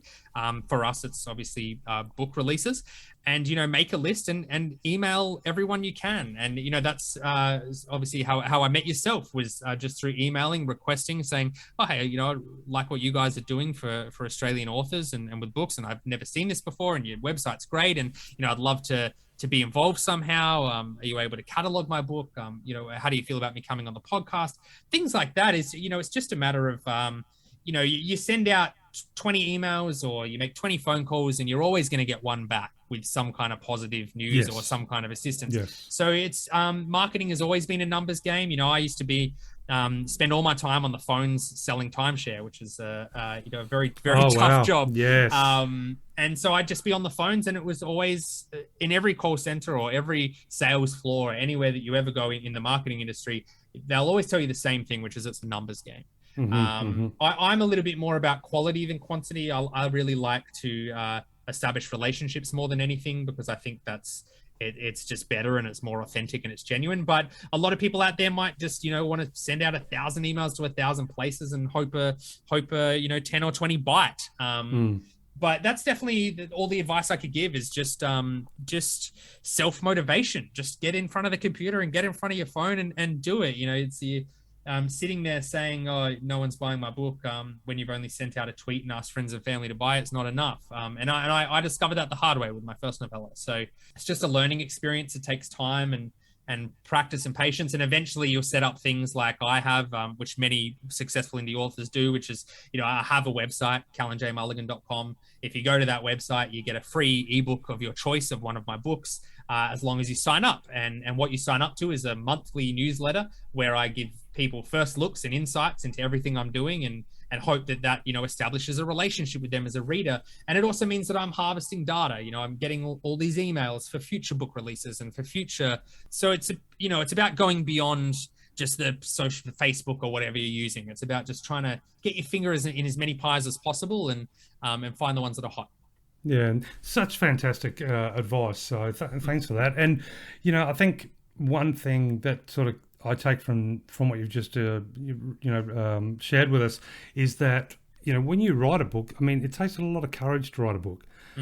And whatever the book might be, it may be a collection of short stories, it may be poetry, it may be a 1,000-page epic, whatever it might be, it still takes courage to sit down, write it, and then put yourself in a position where you're going to have people read what you've written, because that's terrifying. Oh, absolutely. But if you've had the courage to create it, that courage doesn't disappear and go zoop back into the bottle when you're finished. Transfer that courage across. Definitely. And that's another thing that I said, make those calls, send those emails. Exactly. People want to know about books. Yeah, that's another thing that I'm just, I guess, fortunate and lucky with, is that I'm an extrovert naturally. So that has never been an issue for me. I've always been in like performing arts and things like that. I've never been afraid to put myself or my work in front of people. But that is a huge thing. I know a lot of writers are introverts and, very, very much, live in the worlds they build and then maybe don't know how to transfer those skills. So that's also really good advice, is just, if you've had the courage to make it, it just takes the same courage to share it. And you've got that courage. So, put it out there. The worst thing, and I say this to every artist, the worst thing that will ever happen is you will be critical of your work, because no matter who else is critical of your work is subjective. But when you're like every artist is their own biggest critic, right? So the way I look at it is no one's ever gonna criticize it more than me. So, bring on the bad critique. I don't, that doesn't bother me, because I'm always going to be the worst critic anyway. So, and then, all the good critique is just encouragement and inspiration to continue doing it. And I think that, yeah, everyone out there loves something different. So put your work out there. You'll be surprised how many people love what you made. Yeah, and you said that's such an important thing there, that we are our worst critics. So, anything beyond that is just background noise. Yeah. Spelling mistakes, computer's fault, not mine. Yeah, exactly. But you mentioned you're a bit of an extrovert and you like performance arts and etc. So let's take Surfers Paradise, the nightclub strip there. Very much, I love, has a special place in my heart. Yep. But it's pulled up, the whole thing, and it's floating sort of just in orbit. That's in the future. Okay. With rental spaceships flying around instead of scooters and whatnot. And we don't have meter maids, we have meteorite maids. Yeah. And now you are standing at the doors of a super nightclub. When you go through the doors, you get to experience the whole story of Astrius. What is your spruiking line for clients as they're walking past to get them in? Sure. Okay. Come inside. You never know if you'll survive. Oh, there we go. Horrible pitch. I'm a gambling man. Dying, if you thought about maybe dying, come in here. What's better than people watching? What's better than watching a whole bunch of people scramble to survive? I think, why dance and sweat and get hammered and have a hangover tomorrow when you can step on board the biggest spaceship ever constructed and go through the experience of a lifetime. Nice. So I'm thinking, why spin around when you can go down, down, down, right to the center of the galaxy? That's it. Come on in and find out the truth. But Callan J Mulligan, it has been an absolute pleasure to talk to you. And I could talk to you for hours still more. So, and I understand you're a gamer. Now, you PC gamer, Xbox gamer, or are you old school gamer? Are we talking arcade games? All of the above. All of the above. VR. Usually on PC mostly. I love my PC. So I have to actually, when I fall in love with a game, I end up deleting it because otherwise it hacks into all my productivity Takes time. Over. So there's games that I've had to delete, like Quake and Valorant and Fortnite, which I just can't play them because they're too time consuming and addictive. I love shooters. I love first person shooters. I love real time strategy games. I have a PS5. I've always had Sonys and PlayStations and Nintendos. I have a Switch in the house as well. So I love all games, and definitely a thing that I need to keep an eye on because all my friends game as well, and I don't have much of a social circle offline, so most of my friends are in Adelaide and across the country, so I play games a lot with them. That's kind of my social circle. On a Friday night we get together and we just play video games, a lot of fun.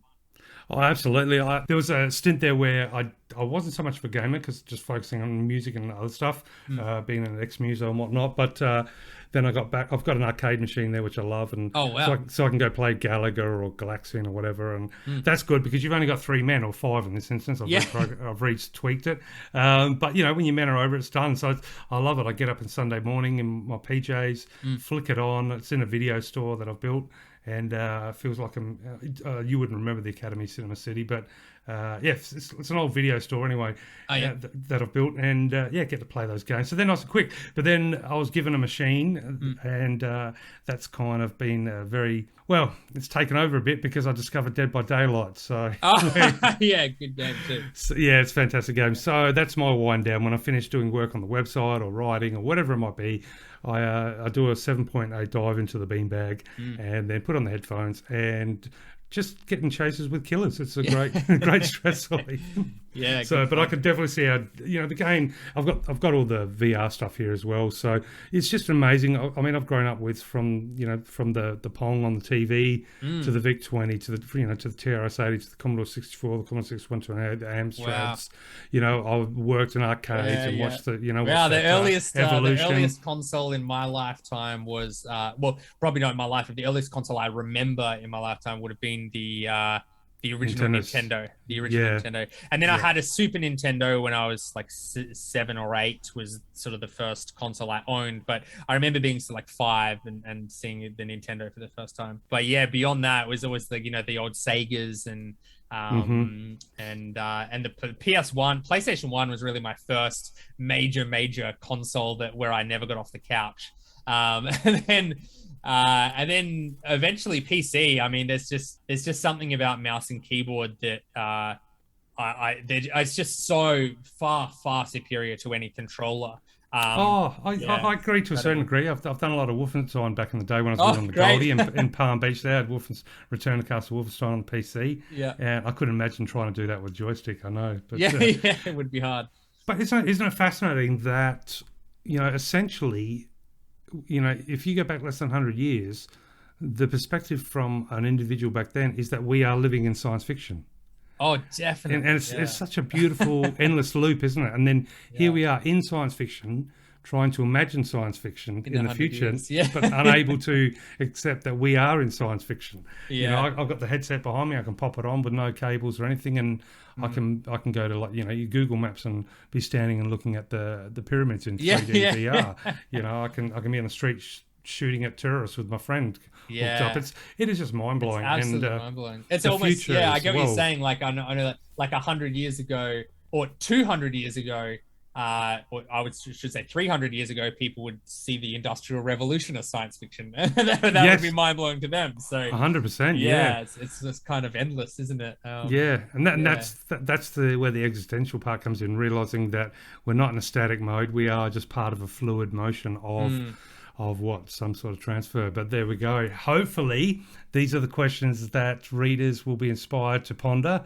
And if I see lots of people sitting on the beach down the end of the street looking out at the sunset with vague looks in their eyes like they're very deep in thought, I can think, maybe they've picked up the latest copy of Astrius.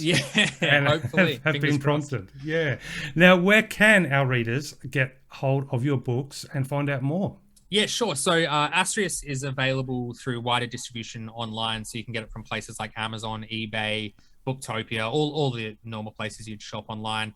There's a few bookstores in Australia stocking it. There's a new one I'd like to shout out called Forever Lost Books, based out of Melbourne, I believe. They are just launching in the end of this month and featuring me as an independent author. So I think they're starting online.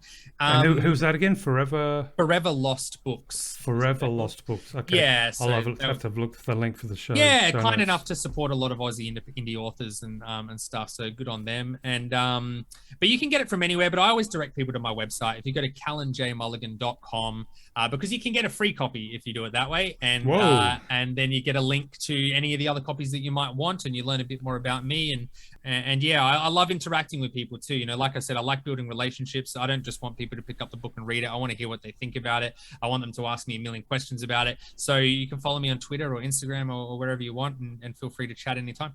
That is fantastic. And as I said, I would love to talk to you for the next couple of hours. We haven't even got to the discussion of where you think the universe came from, whether you're a Big Bang guy or a, black holes, Big Crunch, expanding, and all of the above. All of the above, yes.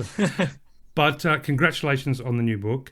And again, a huge thank you for joining us for the podcast. I hope the remainder of 2022 is absolutely nothing less than spectacular for you, and obviously for your family. I hope it gets a little bit drier, but I suspect you get a little bit more rain coming at the time of recording. But that's why you've got the green rainforest. So there's something pretty cool about subtropical rain there until it starts to flood. In which case, at least it's warm. At least it's warm when it rains. But we do have to worry about Brisbane and other places that get flooded for sure. Yeah, absolutely. But no, thank you so much for joining us for the podcast. I hope it is the start of many a conversation and I hope you keep us up to date with your literary journey. And I would love the opportunity to chat with you again. But in the meantime, thank you so much for being a part of the podcast. Oh, thank you. It's been an absolute pleasure, and I'll come back anytime.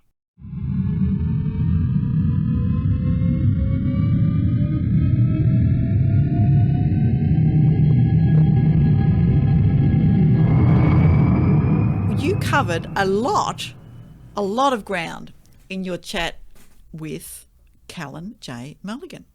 Yeah, it's always fun to chat with someone who can, I haven't been on a cruise ship, but I do know what it's like to sit on a bus and then imagine myself being in, it's actually a spacecraft and we're heading to some vortex that might take you to heaven, might take you to hell. But yes, definitely. It was a fantastic chat. Oh, we've got some friends who love cruise ships, and we're horrified about the no cruise ships during COVID. I've got a feeling they've actually booked themselves back on to some new. I can't imagine anything worse, but that's neither here nor there. And it's really all about life, the universe, and everything. One of our, the Hitchhiker's Guide to the Galaxy, Douglas Adams. Thank you very much.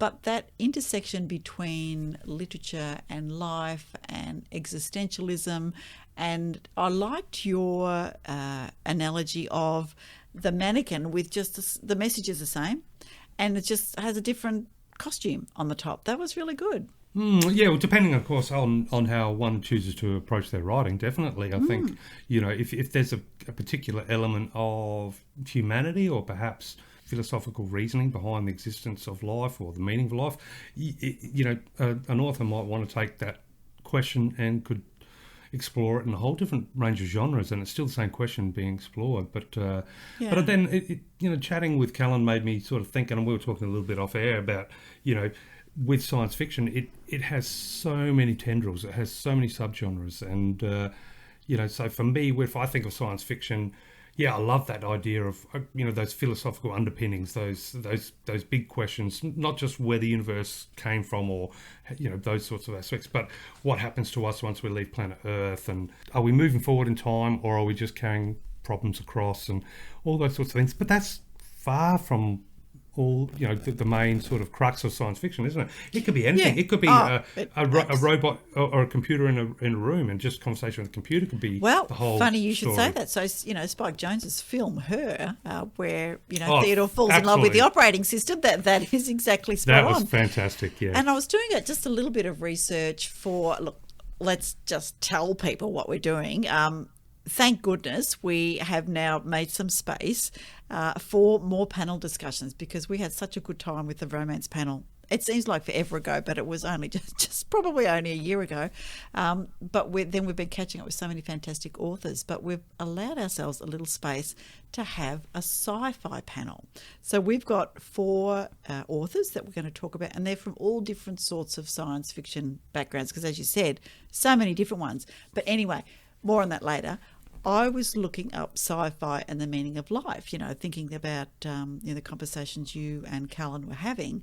And there's a lovely quote from the Philosophy of Science Fiction film by Stephen Sanders, which is that philosophy and science fiction are thematically interdependent.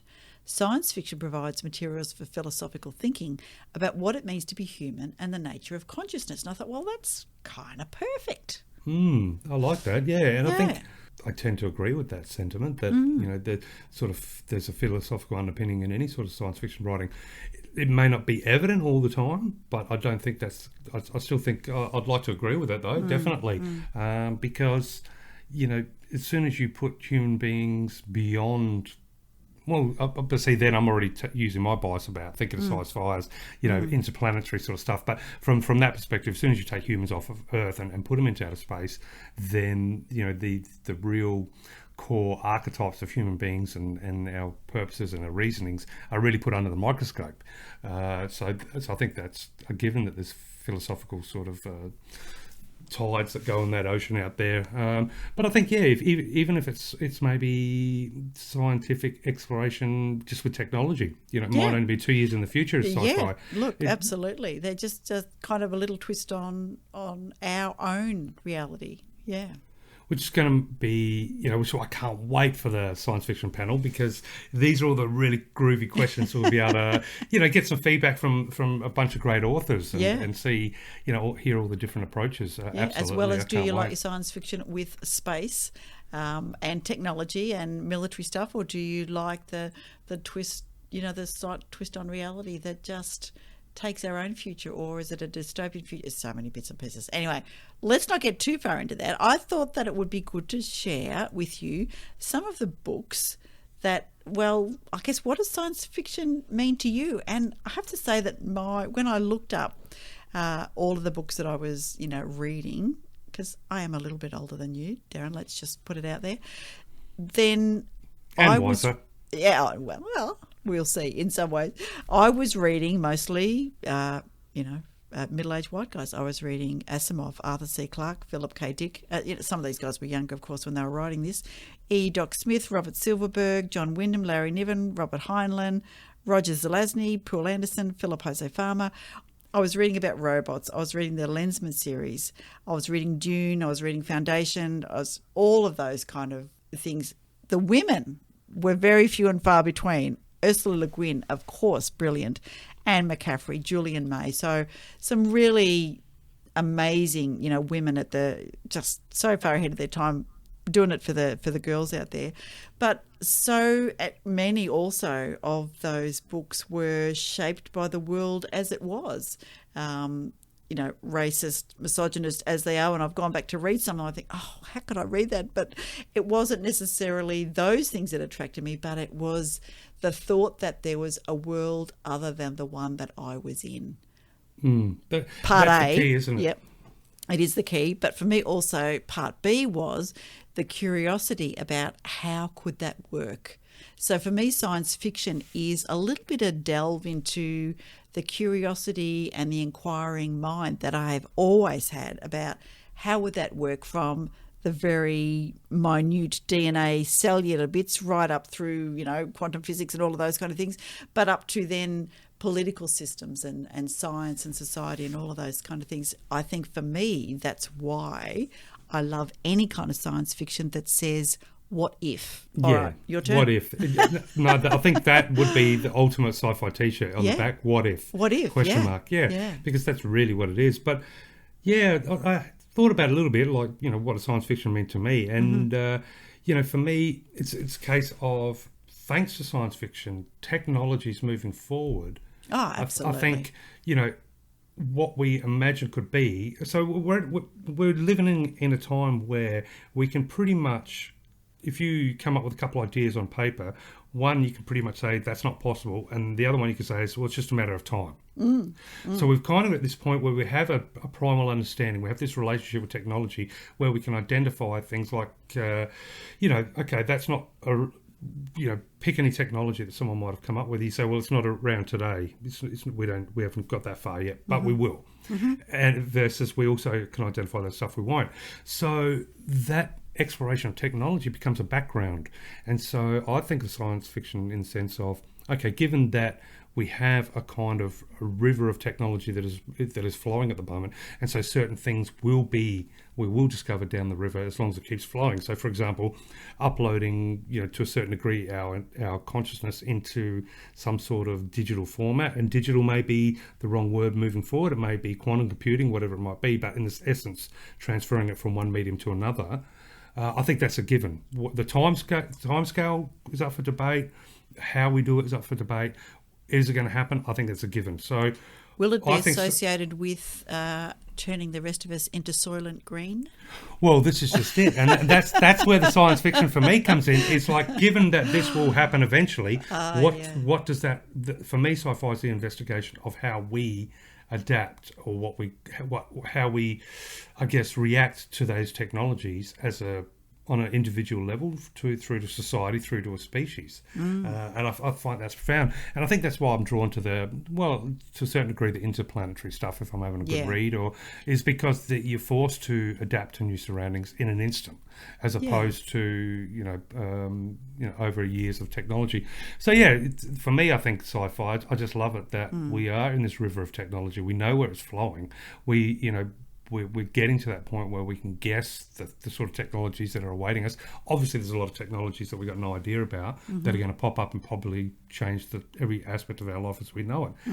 But when it comes to medicine, when it comes to longevity, when it comes to, automobile technology, when it comes to space, technology, we know that we're still at the very beginning stages, and we've got an idea of where we're going to be at some point. How we get there, that's the tricky part. So sci-fi, I love the kind of sci-fi where that's in the background, and it's more a case of, okay, how do we get there, or how does it affect us? So so it's, I guess I just love the big questions in the sci-fi, and but also, I grew up, peeking behind the couch if it's too late watching Battlestar Galactica or Space 1999, so all the groovy stuff. There you go. So maybe they had a bit of an influence. Well, yeah, because I was thinking about another one of my favourite sort of sci-fi series is The Hitchhiker's Guide to the Galaxy, which, lots of people will know about. And it's that kind of, tongue-in-cheek, lovely deprecating sense that the, British English writers often have about just, poking the Mickey a little bit. Sledging themselves, I guess, is a thing. And I thought, well, why is it that I really enjoyed that. And I think I was shaped a lot in my reading by my older brother and sister, and my brother, older brother, he also likes science fiction and those kind of things as well. But I think that because my dad loved British comedians, and let's face it, we had a lot of British comedians on in the early days of television. We had the Goons, and we had, Spike Milligan and all of those guys. We had the two Ronnies.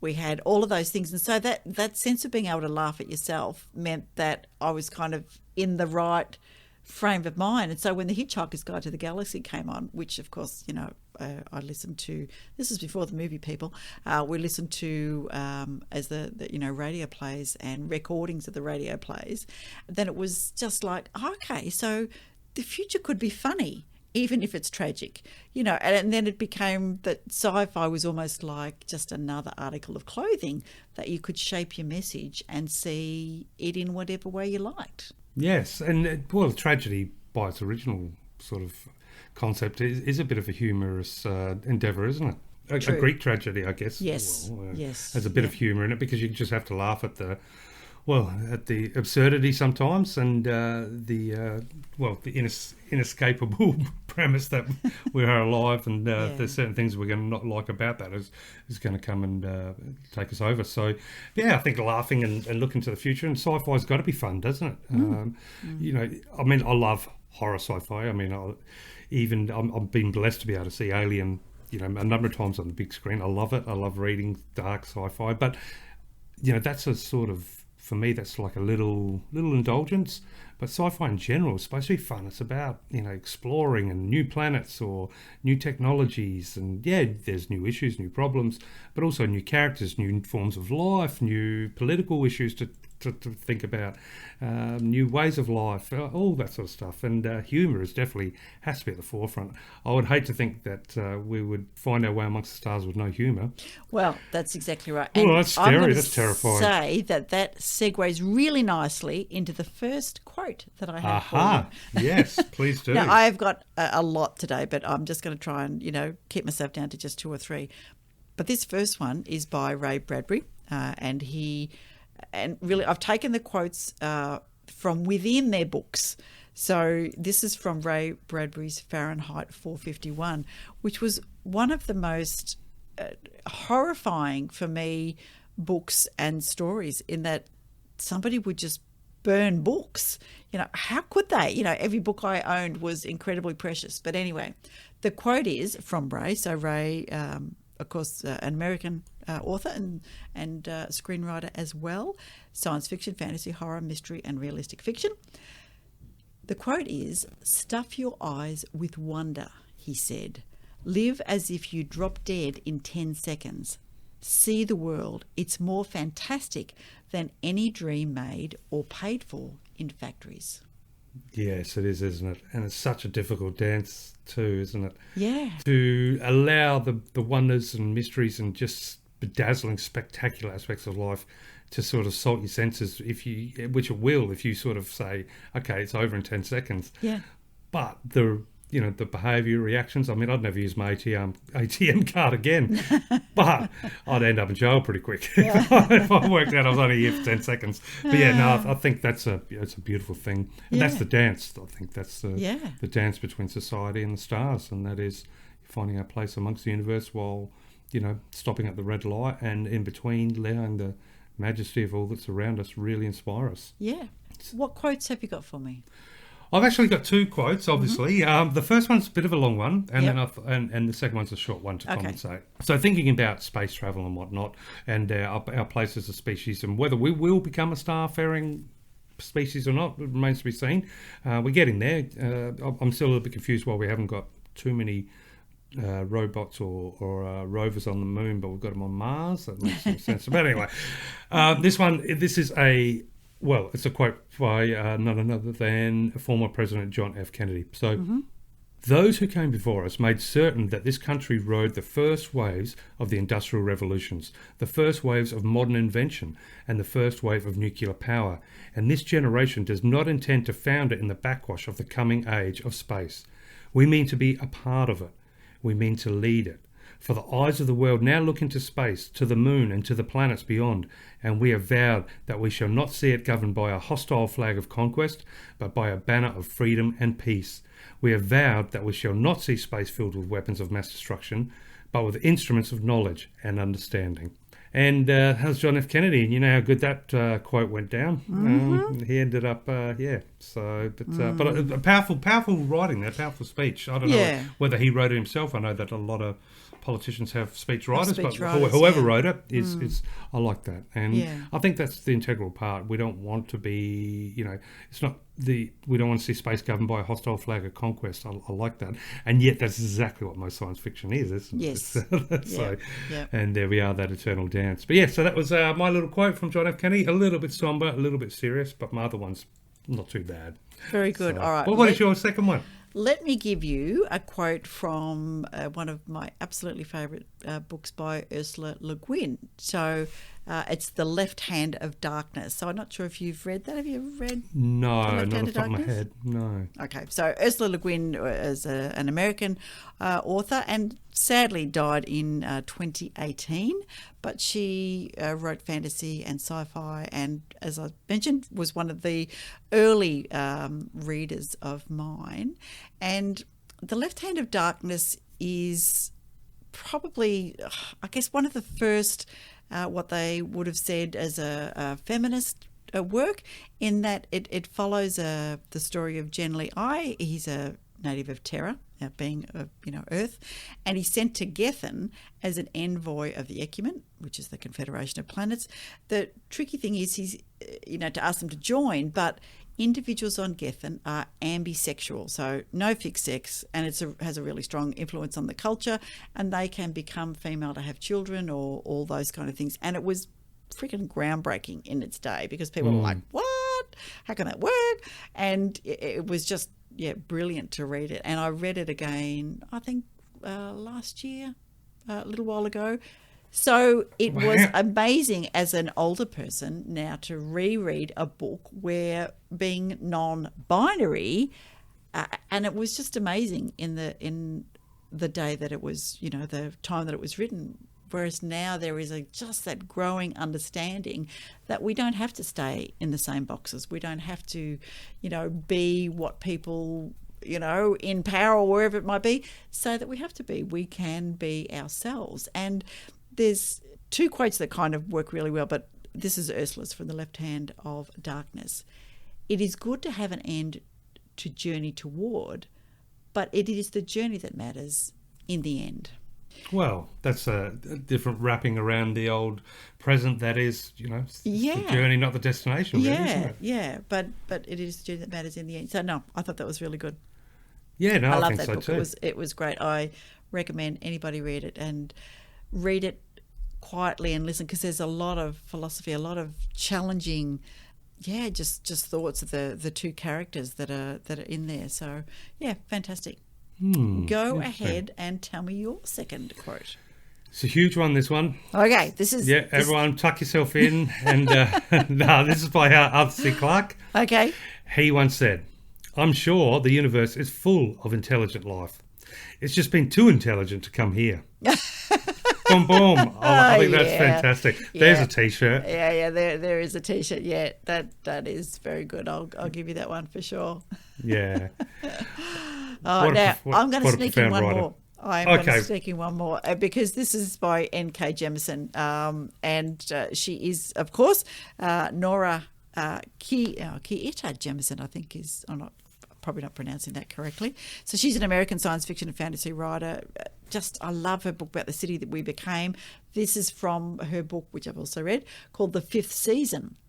And it is, after all, a person is herself and others. Relationships chisel the final shape of one's being. I am me and you. Yeah, very observant. Yeah.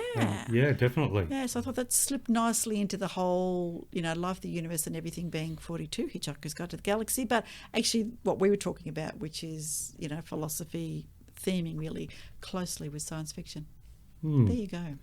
Again, something that we'll be exploring in the near future, In very our near panel. future. Yes, that's I'd love right. to talk to them for hours and hours, but we'll hold off on telling you exactly who our fabulous authors are, and hopefully we'll introduce them with a little audio clip if we can get ourselves organised between now and recording, get that all sorted. But yes, it takes a little bit to organise a panel, but we're doing very well. Yes, plenty to come. But as far as, episode 56, it was a fantastic opportunity to talk with author Callan J Mulligan. Yeah. Episode 57, Yes, now, tell as us things who we've turned got. out, yes, we actually are continuing in the science fiction land of literature there. And we have author Ishmael, or Ish as he likes to be called, Ish A. Soledad. He wrote a book called Sheppard, End of Night, as well as two other books which we'll be talking about. Really, really cool interview. And for people that love to, I guess, sit down and listen to somebody who's obviously spent a long time musing on many aspects of life and using science fiction as a portal to question or at least explore a lot of those questions. This is such a wonderful interview, and I was really honoured to have the opportunity to talk with him. His first two books are made up of short stories. I think there's between the two editions, there's over 50-something science fiction short stories that have been published in all sorts of magazines, press across Australia. So a gentleman who definitely loves really getting in there and exploring all things science fiction. It's going to be a fantastic interview. That is episode 57 coming up. Fancy enough. Now, I'm no numerology expert, but it's coming up straight after episode 56. See, I'm learning so much from As far as our tagline today, I was thinking maybe we can be sentient AI consciousness coming through the speaker system, for want of a better word, of a spaceship that is malfunctioning to let people. And so, it's about to shut down. Maybe it's about to hit a black hole as the burp, burp, burp.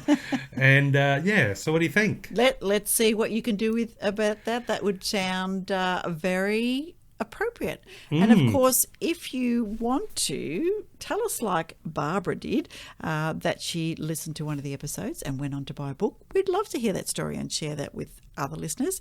And you can email us straight from the website, or you can find us on Twitter at Australian Books. On Facebook and Instagram, we are at Australian Book Lovers.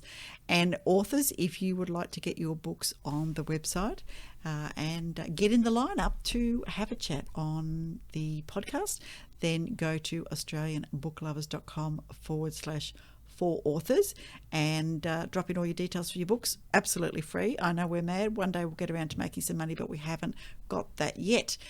And if you're a reader, then go to Australian Book Lovers and just look through all the genres and find the books that you want. If you'd like to subscribe to our newsletter and get in line for the giveaways and the extra news and reviews that happen behind the scenes, then you can jump on to our subscription and get the semi-irregular newsletter that I get around to sending out once in a while, but that always has a giveaway. Wonderful. There you go. Yes, excellent. And we'll have a book review coming up after this. I'm not going to tell you what it is because I can't remember which one I've lined up, but it will be a good one. So stay tuned. And now let's maybe. Yes. I was just thinking maybe we should do. Let's reminisce back to 2001. Maybe we have to do that calm, neutral. Are you there, Hal? Yeah, what but are you I'm doing, Hal? sorry. Okay, so. Good book. Absolutely. Good movie too. Actually, we're going to go see, speaking of Stanley Kubrick, where The Shining is playing at one of our cinemas again, which will be the third time I've had the opportunity to see it in the cinema. It's just not the same. Sorry. As 2001? No, but there may or may not be some cosmic NASA stuff incorporated in the hidden meetings in The Shining, if you believe. I think it's a documentary. Was it Room 237, which explores the possible hints that Stanley Kubrick put in The Shining to indicate that he actually was the one that filmed the moon landing. Ooh. I'll leave I'll leave our audience to look into that one. It's a rabbit hole. You can definitely get your tinfoil and or alfoil here in Australia and wrap it all around the house and make a little hat out of. But yes, so here we go. So Darren, don't forget. In fact, remember to Read more Aussie books. Hal, are you reading books, Hal? You cannot stop reading. You must read for eternity. Yes, Hal. Keep reading, Hal. Oh, did you ever know about how his with relationship to IBM? Yeah. Yeah, so there you go. I'll stick to Australian trivia. All right, everybody. Thank you so much for joining us for episode 56. Hope you enjoyed the show. Really hope you join us for episode 57 when we talk to Ish A. Soledad. It's going to be fantastic. Yep. In the meantime, take care. Yes. Bye, everyone. The Rarkyn's Familiar by Nikky Lee. The Rarkyn's Familiar was written to remind us that no matter how many stories there are out there, a clever author can always find ways to bring us a new and unique tale. Lee has absolutely delivered in this first of an epic new series, the Rarkyn trilogy. It's a superbly written fantasy, slick and effortless to read, a thoroughly entertaining twist on the tale of a bonded familiar. But this adventure of murder, kidnapping, revenge and magic has a slew of factors that push it above your everyday read. Before you realise it, you're following the well-written arc of Liz and Scar as they slowly unpack their changing understanding of themselves, their worlds, and their burgeoning interdependence. This was so well done. I really loved it. The plot shared amongst the multiple point of views compels you to turn another page. The magic psychic system is brilliant, and the rest of the world-building complex and satisfying. Lee weaves in snatches of the larger world, twists and teases in the layers of plot that make you impatient for the next volume. A fabulous read. Bring on Book 2. Let's meet again. Where magic happens.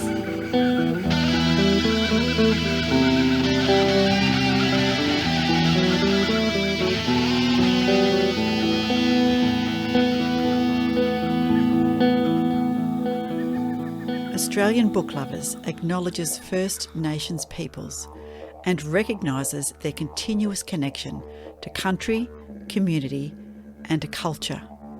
We pay our respects to elders past, present and emerging, and honour the sharing of traditional stories passed down through generations.